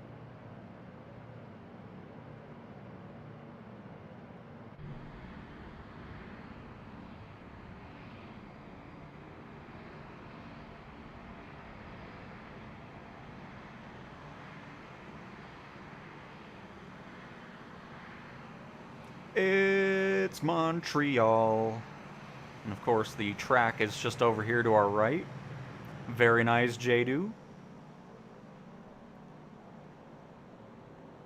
Oh my goodness. Look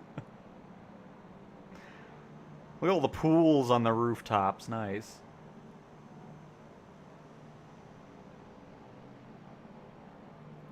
And D, very nice. Up to 280 hours on this game, which is ridiculous as a father and husband. It doesn't take long to rack up hours here. No doubt about that.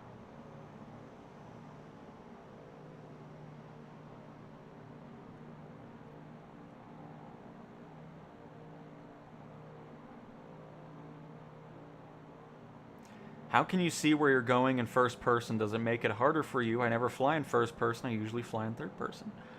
I'm always... The only time I'm in third person or showcase camera is just to, you know, get some cool shots.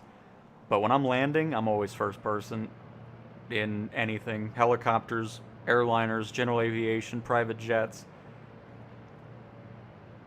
The only time I'm doing third party landing, or third party, yeah, good. Third person landings is if somebody wants to see the plane landing in a live stream from that perspective.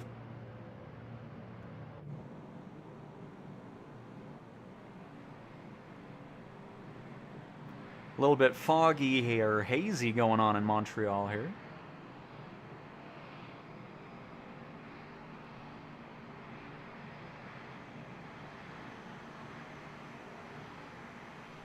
Albert Park.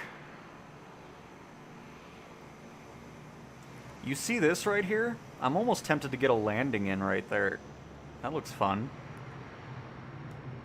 In the parking lot.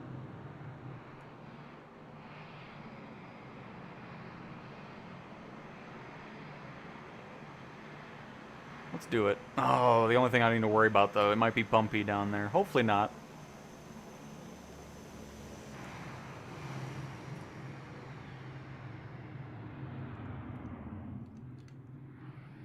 Got some bumps, but it's doable. It's doable.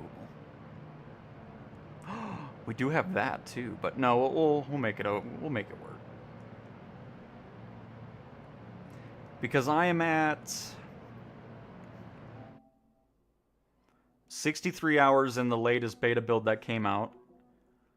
621 hours in the base sim. And then another 154 hours on the beta that happened before the sim came out. And then, of course, thousands of hours on the Xbox and PC, too, so... all kinds of time spent here.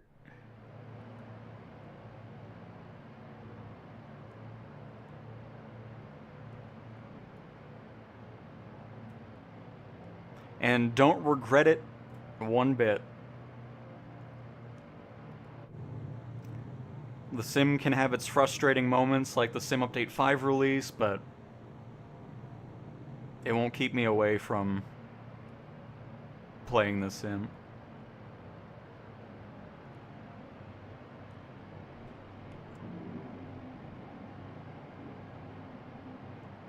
And I know people might be wondering, you're in a water plane, you can just land in the water, but what's the fun in that? Let's have a bit of a challenge here, huh?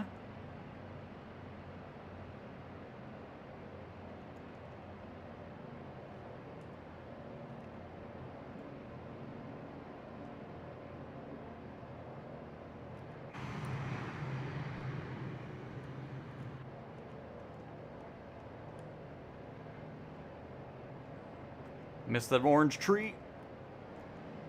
Oh, I hit the reverse. I'm so sorry, plane. Hang on, bail out. Bail out. Bail out. We can do that much better. I went into reverse, that's why we dropped. Didn't mean to do that.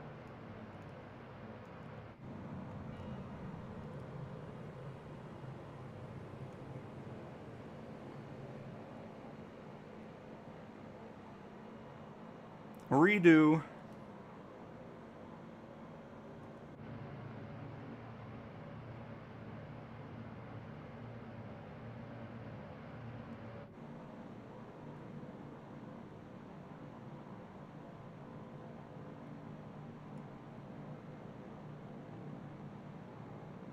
And thank you, Paul, but yep, US East is where you'll always find me.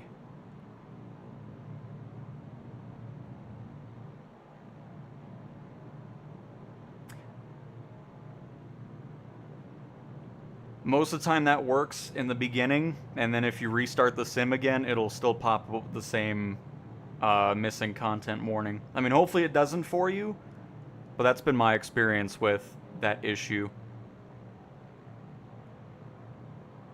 Because I've done that plenty of times, and I'm all excited, like, hey, it's good, and then you restart the sim, and then it pops up with the same missing content prop after a reboot of the sim. But again, hopefully it doesn't do it for you, and you'll be able to use it perfectly fine.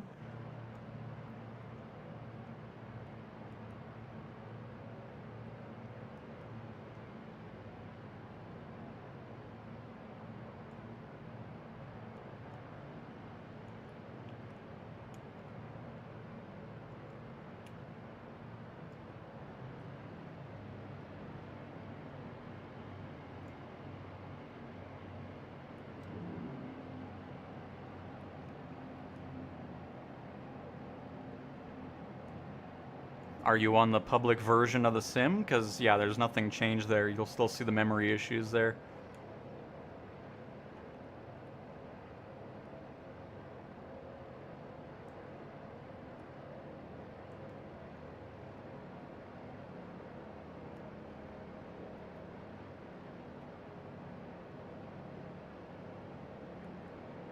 Oh, man, I can't... I keep trying to make it nice and smooth, but I just drop. I don't have any elevator authority there. We still made it, though. So you know what? I'll count that as a win. Hang on, let me just reboot the aircraft here. Anyways, moving on. Continuing our sightseeing. We just went a tad bit too slow there, because I didn't want to hit that too fast, but hey, we still made it. We didn't crash the plane, just broke the gear. That's fine.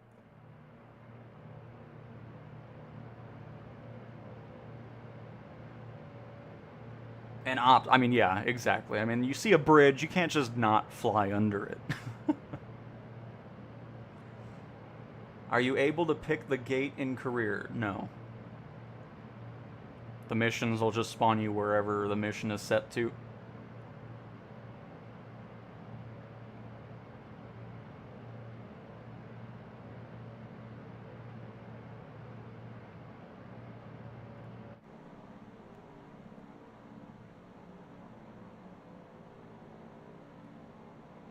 I mean, yeah, for me, I'm on a gigabit speed for internet, so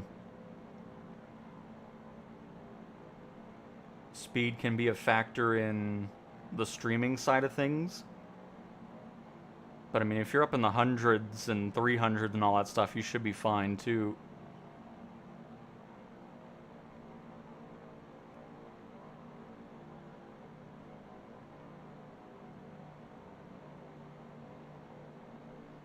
Because particles shouldn't have anything to do with photogrammic or buildings in general.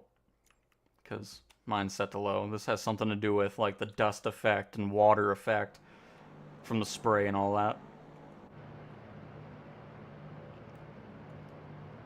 But through my testing, I never noticed a difference, regardless of where that thing's set to. So I never even mess with it anymore.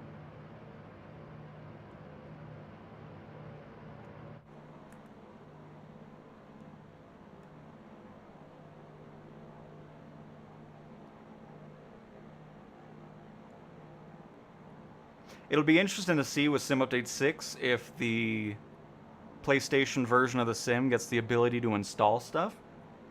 So that way, if you are a PlayStation player and you don't have that great of internet going on, you'll have to be less dependent on the streaming side of things.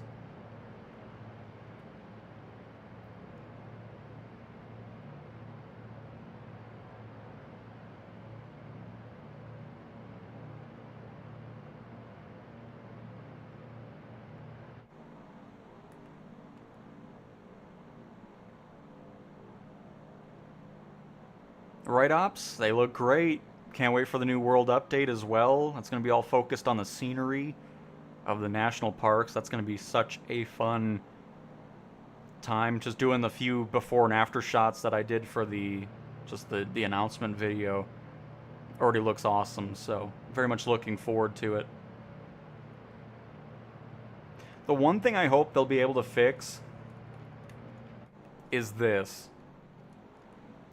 Like, I'm hoping they can tell the sim, like, hey, quit creating these blobs in the forests. Because for whatever reason, it doesn't always happen, though, which is what's weird about it, but when it's photogrammic, the sim thinks, I don't know what it is, but it would be nice to make it to where the sim can realize, hey, this isn't right, remove this, and then plop trees, the 3D tree models like we have here, in its place.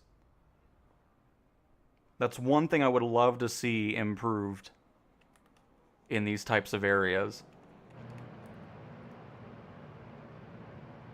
I thought this was like a cool little canyon, but I think it's a mine, or a former mine.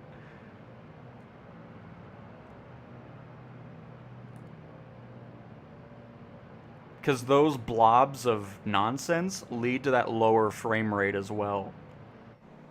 So it'd just be nice to see that rectified. Montreal's actually has a nice long range of photogrammic imagery. Nice.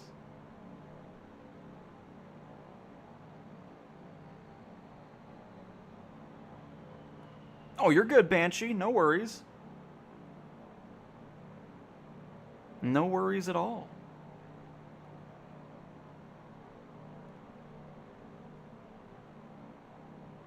You're just trying to help out, and that's all good. Oh, what's this? Is this a prison? Must be. Got the wings. Oh, that must be the old one right across the street. Look at that.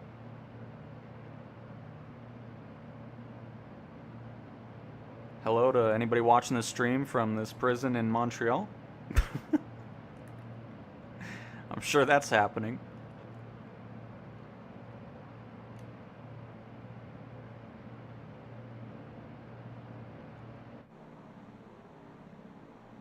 I mean, I guess nowadays it's not too far-fetched. It's a cool bridge right here.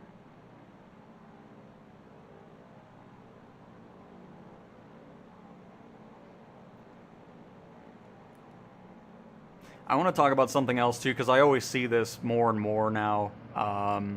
When world updates and city updates get announced, there's always these comments that I see. It's like, oh, why is it always the US? Why is it always Europe?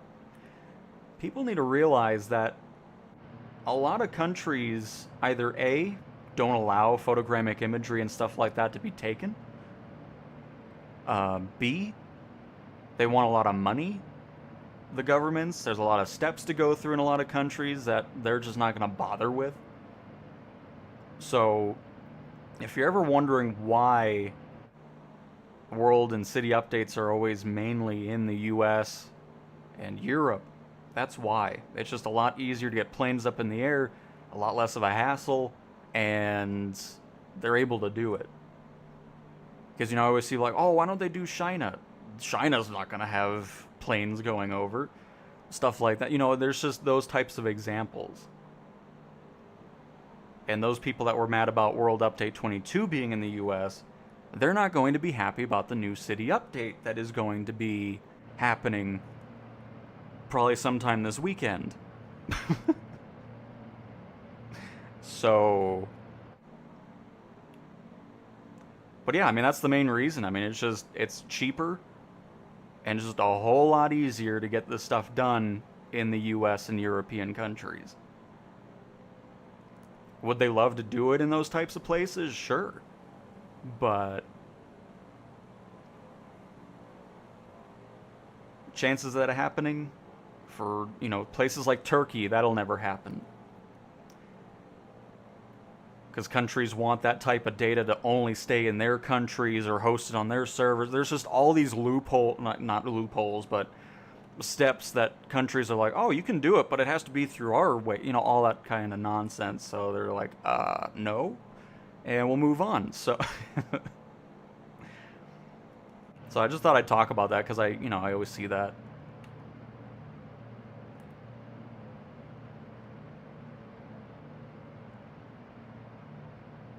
Even though the US hasn't had a world update in well over a year. So this is the first, because it's been to Brazil, it's been to Japan, the Netherlands, and all that type of stuff. So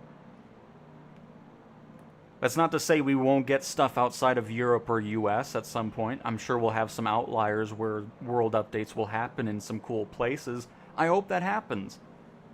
But people just need to understand that to do this type of data and photogrammic imagery and all that type of stuff, a lot of countries just don't allow that to happen.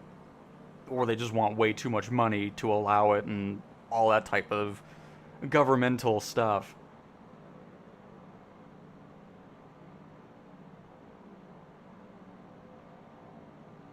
Oh yeah, North Korea, I can guarantee you with 100% certainty, they will not allow a plane to go over and take photogrammic imagery. Oh, man. They have not announced a new city update yet. But if you want a little teaser, it's not really a teaser. It's just always based off the events they go to, just like the Netherlands and the city update there. Or was it a world update? I don't know, whatever it was. Either way, they like to do updates for the areas where the expo is, or whatever event they're going to.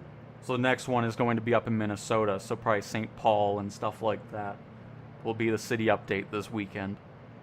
Which is why I said those people that were mad about the world update, they're going to be mad about the city update too, because it's going to be in the US, so... But yeah, I'm looking forward to it. I don't care where it is, I'm always excited to have a world update, because I love doing those before and after videos. And I look forward to doing one for World Update 22 of the national parks, and then City Update 16? I forgot what the last one was now. Fantastic choice. Look at that. That looks great, Jadu. That Laticore is awesome. The updated version's great. They just need to fix the multiplayer model. Those two props on the right don't animate. Everything else is fine. But yeah, so you can expect that this weekend. I'll be going to town on that. I don't know what the local legend will be, or famous flyer, because they typically do that as well. Oh, shoot, no, we do know what it's going to be. It'll probably be the Piper from FS Reborn. That'll probably release alongside the city update. That, or it'll release alongside... Well, no, we got the Blimp. We might get the Blimp and the Piper with World Update 22 as well. Either way, we're in the time frame of the Piper releasing. Hang on. Let me get you the specific one, so you're probably like, what the heck is he talking about, Piper? Let me go to my notes here. It is the Piper M600 turboprop. They're trying to release for June, is what they said back in April. So it's tied to either the city update coming out this weekend, or... Because I'd be surprised... It might be with the world update. But we'll see. It might be different there. Or we might get another plane alongside of it. Who knows? So, either way, we're really looking forward to that Piper M600 turboprop. Especially the first official collaboration with Asobo and FS Reborn. The one that just released that new private jet that we took a look at. What the heck was that thing called again? That's what happens when you do so many videos over so many things, you forget what you even covered. It was the Embraer Phenom 300. So that was the same developer that's working on this new Piper turboprop, which will be releasing, I would assume, with either the city update or world update. Which will be cool. It's part of the Expert series. It is, Alan. That'll be awesome.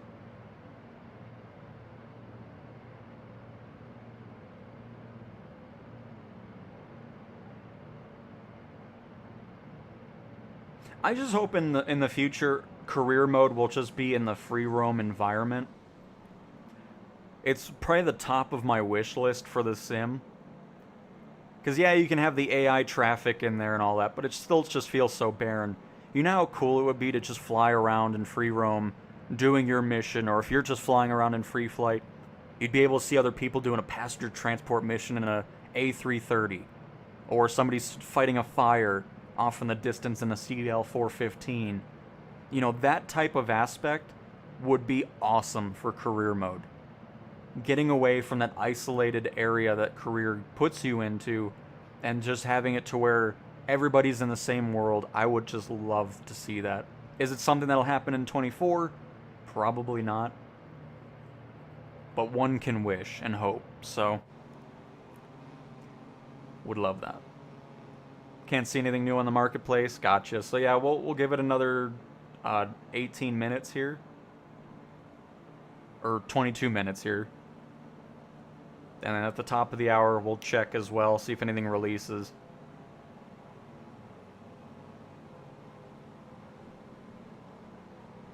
I tried searching for city update for Chicago landmarks by creator Drewski Design. You're on the PlayStation, right, Banshee, or are you on Xbox? Because if you're on Xbox, it might be a PC only add-on. And right, Parrish, I think it would just bring a whole new life to it, to where it could somehow simulate like the fire that is going on over there, or like who said that? Who brought this up anyways? It was Herminator. I would love to see co-op come into career, just in general. I mean, a lot of people have always been wanting the shared cockpit. We might start seeing that with Sim Update 6 and 7, possibly. No guarantees. Because they'll start off with, you know, analog steam gauge aircraft like a Cessna 172 just to test things out. But outside of shared cockpit, it would be so cool to play with friends on a firefighting mission, on agricultural spraying, kind of working together, or with shared cockpit being a full functioning feature, being able to be a pilot and co-pilot in a passenger transport mission. Just all that type of stuff makes you so excited about what could possibly happen with this sim and the functionality and new features that can come with it. Just endless possibilities of cool new things to happen with the sim. And yeah, we'll see what happens.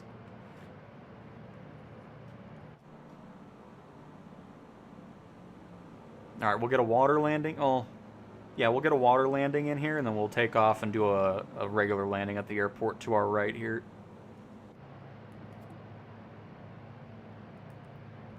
Because I'm going to be honest, if they have that type of free roam career type thing going on in co-op, that would make me instantly... I would probably buy 2028 anyways. If they really do make another one, I would buy it anyways. You know, it's going to happen. But if they would do that type of stuff, it would make me even more just let me buy it. You know? But we still got a long ways to go with 2024 here, so I'm sure they still have more surprises going on that I'm very much looking forward to seeing what happens. Hello, Sush. Welcome to the stream. Welcome, welcome.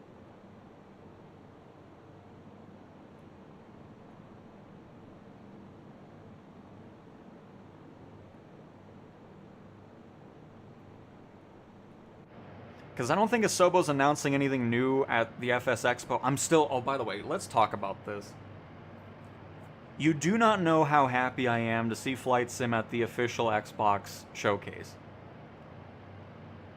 I would have been worried if it wasn't. Like, it's great to see that Xbox wants to showcase Flight Sim at their big yearly event. Because it wasn't there last year. But it was great to see them, because I was getting worried. I was like, oh man, we're about 40 minutes into the showcase and Flight Sim still hasn't shown up. Couldn't have been happier to see them show up there. It means Xbox and Microsoft are still very much on board with Flight Sim and continuing this, so. Just thought I'd mention how thrilled I was about that.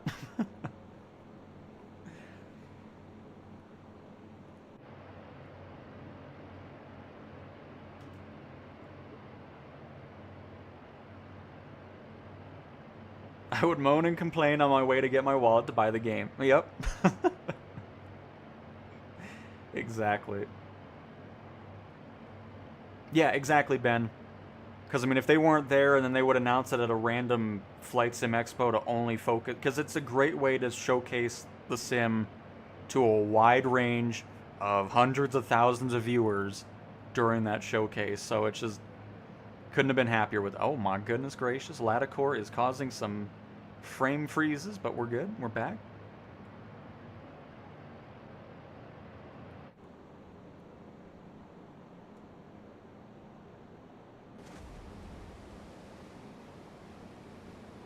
And if you're just joining, we talked about it before. I feel like after 5.1, with the WASM improvements and everything like that, it is going to lead to more releases on the PlayStation 5 Marketplace.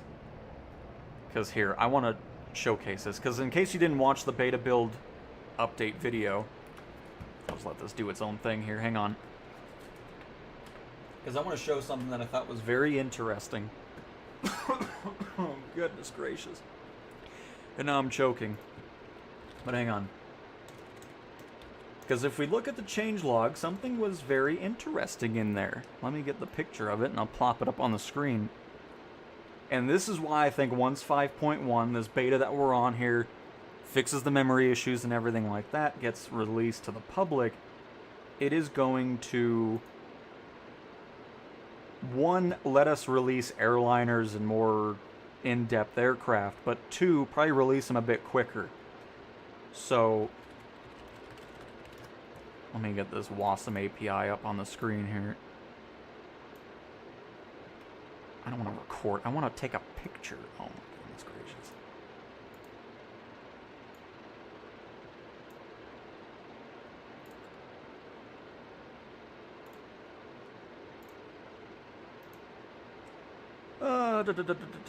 Image, bada boom, browse. Oh, where is it? Oh, where did it go now? Oh my goodness. Oh, there it is.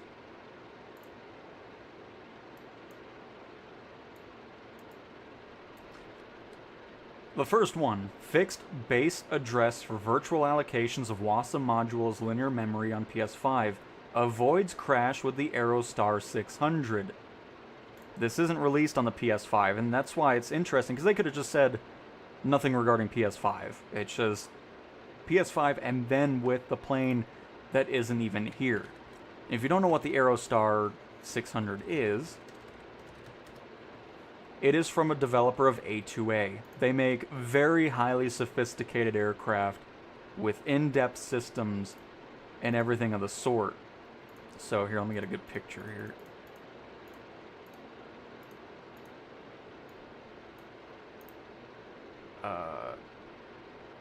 Save image.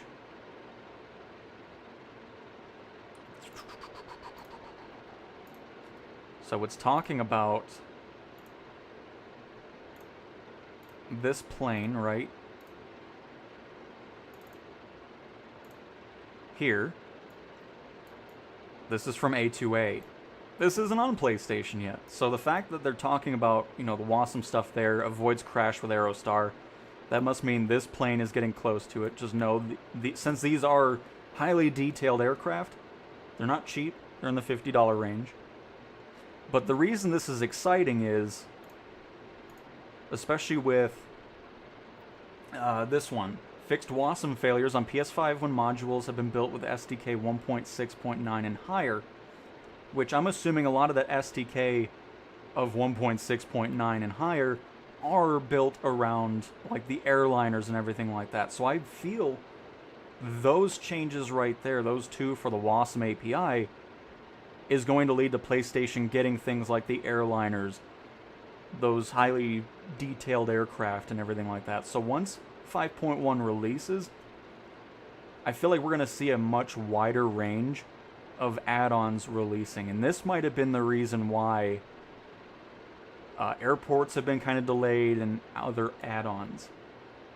Just more stuff in the background with the SDK and everything. So I'm really excited to see what happens after 5.1 releases. I would assume in the next week or two to the public versions of all the platforms, and seeing what effect that has with the PlayStation 5 marketplace as well.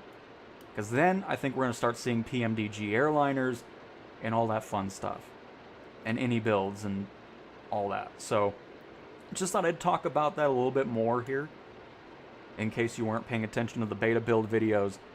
But very interesting. So anyways, that's my TED Talk on what I think might be the reason why the marketplace really slowed down a lot, and why I believe it'll start picking up here with this new build that fixes a lot of the background SDK and WASM functionality that may have been limiting what they could release.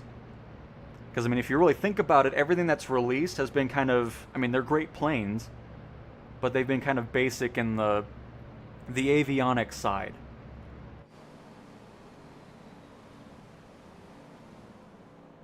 So, we'll see. That's just my speculation and my guess. And we'll go from that.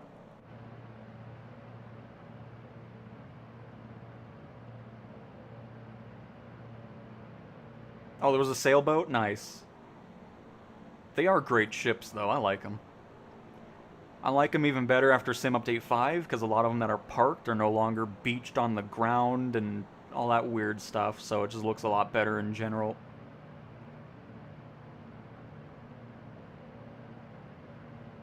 Outlaw, there is no A380 on the in-sim marketplace. But any builds will be releasing theirs later this year, which will be on the marketplace. So an A380 is coming on there. And of course, if you're on PC, you do have an A3 option from Fly-by-Wire, I believe, their free version. But yeah, on console and the in-sim marketplace, there is no A380. Hello, Thomas. Welcome to the stream.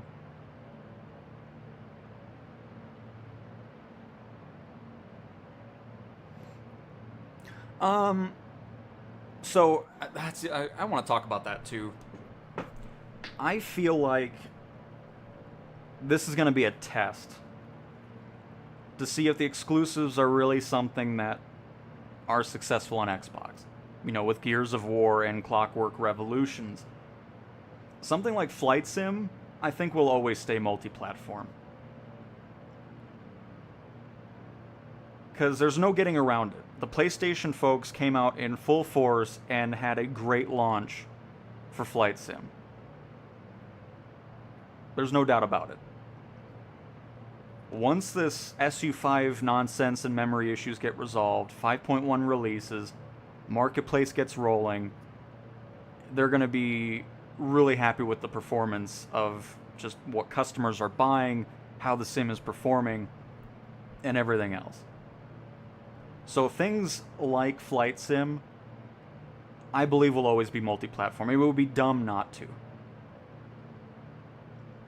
And I feel like if Gears and Clockwork don't really sell that well as an exclusive thing, they'll probably release later on, or they'll just drop the whole exclusive. Because, you know, it's just, on one side, I get it. You know, you want people to buy your hardware. If you want to keep being in hardware, you want reasons for people to go to it.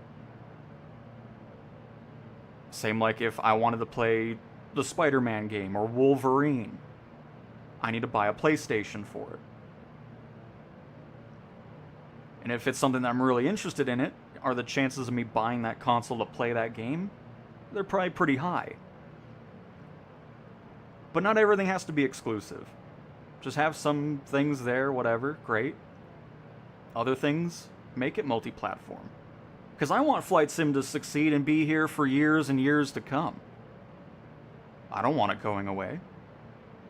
I know it's been frustrating, especially for console players on Xbox and PlayStation. But that doesn't mean I want it to just end and be like, I'm never playing this again, because I love this sim. There's nothing else out there like it.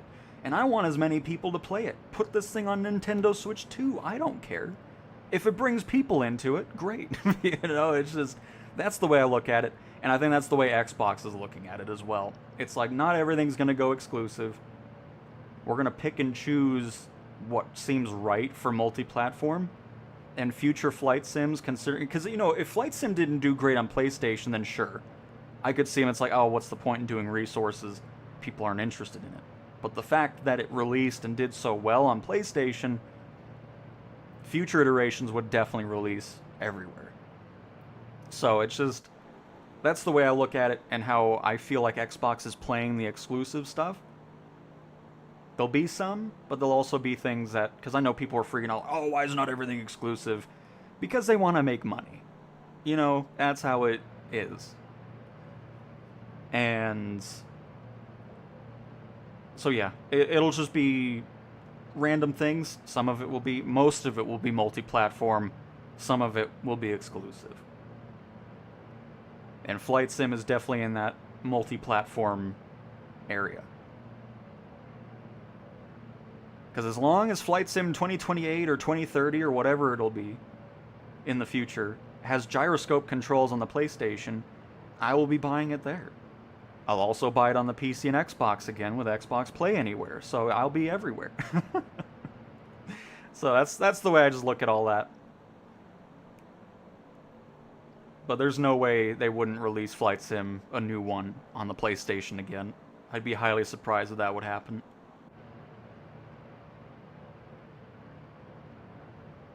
And Paris, you just got the sim a week ago on PS5. Nice. Loving it. Horrible on landing, but getting better. Nice.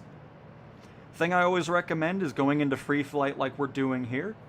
Picking a nice long runway somewhere with clear weather, because I always recommend that too, where you can go into the weather, set up a custom one, and turning off live weather, going clear skies, making it to where there's no wind, and just making it to where the conditions are just perfect for practicing.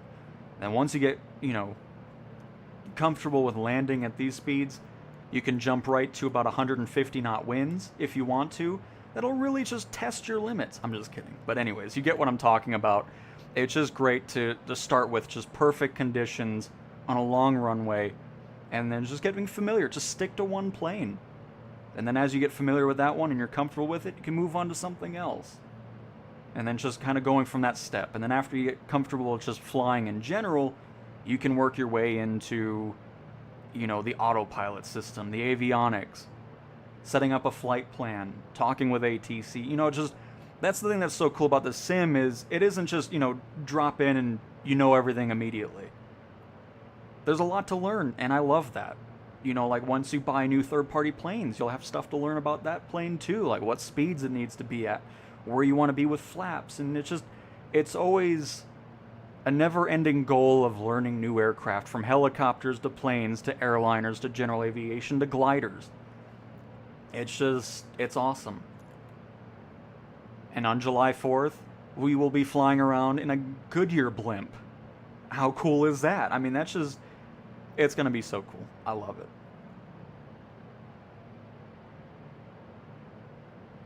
This throttle is weird. A lot of these planes have the throttles up here like this. The Saab 340 as well, because you'd put your hands on the throttle and then it's just a lot better than having it down here, especially since you have the walkway, there's nowhere to put the throttle. That's why they put it up on top. The gust lock, whenever a plane is parked, you engage the gust lock so that way when it's on the tarmac in the flight line, the wind can't destroy things like the rudder or the ailerons and elevators. It locks all of it.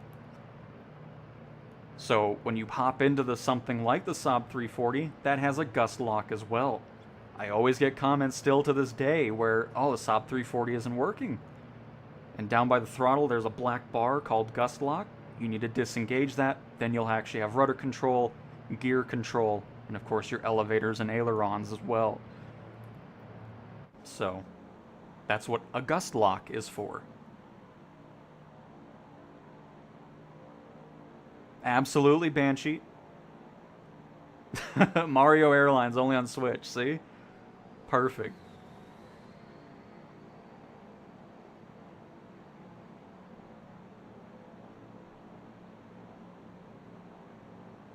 Mountain climb. I mean, you know, the third-party developers, I wouldn't be surprised. I'm still waiting for somebody to do like F1 tracks and then bring an F1 car in to actually drive around legitimately. You know, that'd be funny. And of course, I can't wait to get the Juice Goose and Got Friends Project Cart onto the PlayStation Marketplace, because I can't wait to drive around in the flight sim world. It's such a fun experience to drive in the sim. So that'll be one of my next purchases, 100%.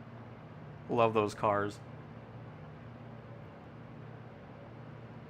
Sticking to the 172 right now. Been watching a lot of your videos to learn. That's awesome, Parrish. But yeah, that's the way to do it. You know, just kind of stick to something in the general aviation department, getting used to it, just having fun.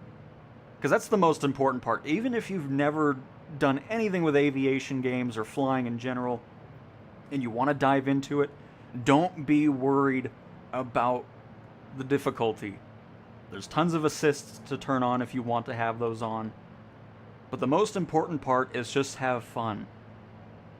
It's the full world recreated digitally. This isn't a smaller version of it. It is a one-to-one recreation. Just enjoy the experience, have fun messing with the planes, and exploring the world. And then from there, as you get more comfortable with things, you can learn the basics of flying and just having fun with that and going through that process. So it's just, that's my biggest recommendation. Don't be overwhelmed or frustrated if you're having difficulty landing, if you're just brand new to all of this.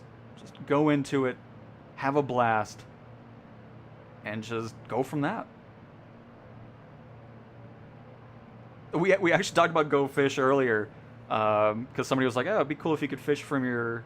But yeah, I would get Go Fish on PlayStation as well, especially with everybody. Like, could you imagine some community flights where everybody has Go Fish?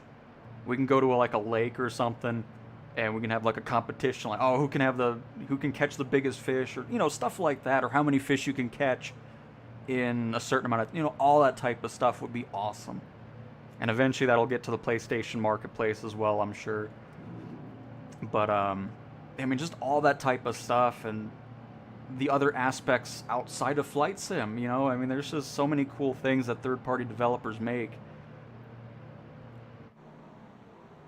that I'm sure will get to the PlayStation side as well. So, anyways, hopefully you still enjoyed this. I know we didn't do too much like sightseeing, but I think it was a great discussion today. I'm pretty happy with that. Overall, just happy in general with this beta build of 5.1. It's great to see the PlayStation and Xbox versions get back to what we were experiencing with Sim Update 4. Be that in free flight, in an airliner, in private jets, in career, all of that. So it's just, as we talked about, it was a frustrating release with SU5, but we're getting back to where we need to be, and then hopefully it's all up from here, and then we'll be diving, of course, into the Sim Update 6 beta, which I'm sure will start pretty soon after 5.1 releases, if I'd have to guess. Because we should have already been in Sim Update 6's beta at this point, but obviously the console issues pushed that back very much understandably, and yeah.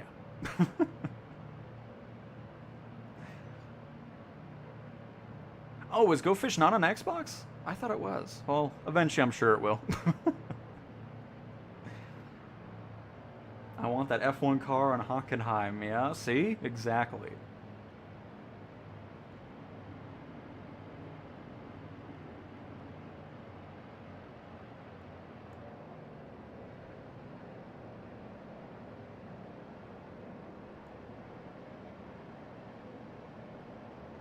Wake turbulence here from J-Do, but that's alright. Why not fight the air a little bit more here?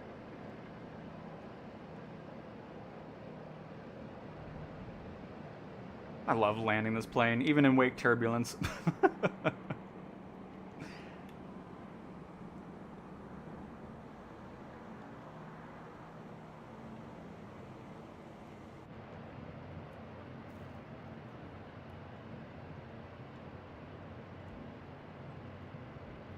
Oh, lovely livery choice.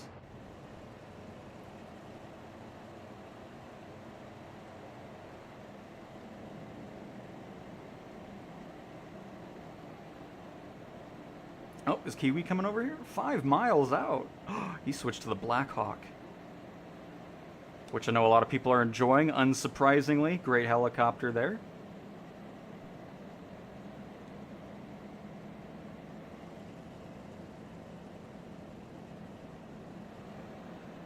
Very, very cool. What would be cool is if you could land, go into a hangar, and select another vehicle or plane. Yes. I can agree with that. Holy crap, it's gonna be a warm day today. I can tell already. But cool, everybody. I really hope you guys enjoyed taking a look at the updated Albatross with the new livery, some fixes. I still feel like the wing flex is new, and it looks awesome. I love seeing that extra weight happening and seeing the wing actually flex a little bit instead of being just steady and frozen almost. And of course the realistic engine limits and all that type of stuff. So if you want to fly it a bit more realistically, you can of course do so nowadays. And no new item. Yeah, again, I'll be surprised if, I mean, we might get one thing today, but I feel like the PlayStation Marketplace is really going to start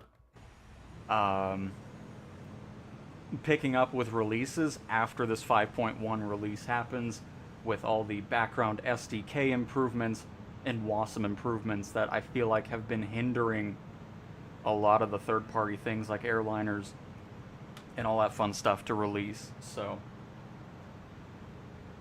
I always love to fly the Globemaster with crosswind. The plane physics is good. Nice rag. I mean, anytime it's windy, I love flying with that. It's a blast doing those landings. So thank you to those that popped into the beta version of the sim. And I don't know. I think this was a really fun discussion about the sim in general and just some other stuff as well while flying around in Canada. So thank you guys so much again for your continued support. I'm glad to see more and more of you continue to enjoy the way I produce the content. It's always about giving you the information that you're clicking the video on without dragging it out, without clickbait, without all this random nonsense that so much of online content has become. And that's how it'll always be. So, with that being said, I will talk to you guys next time. Goodbye!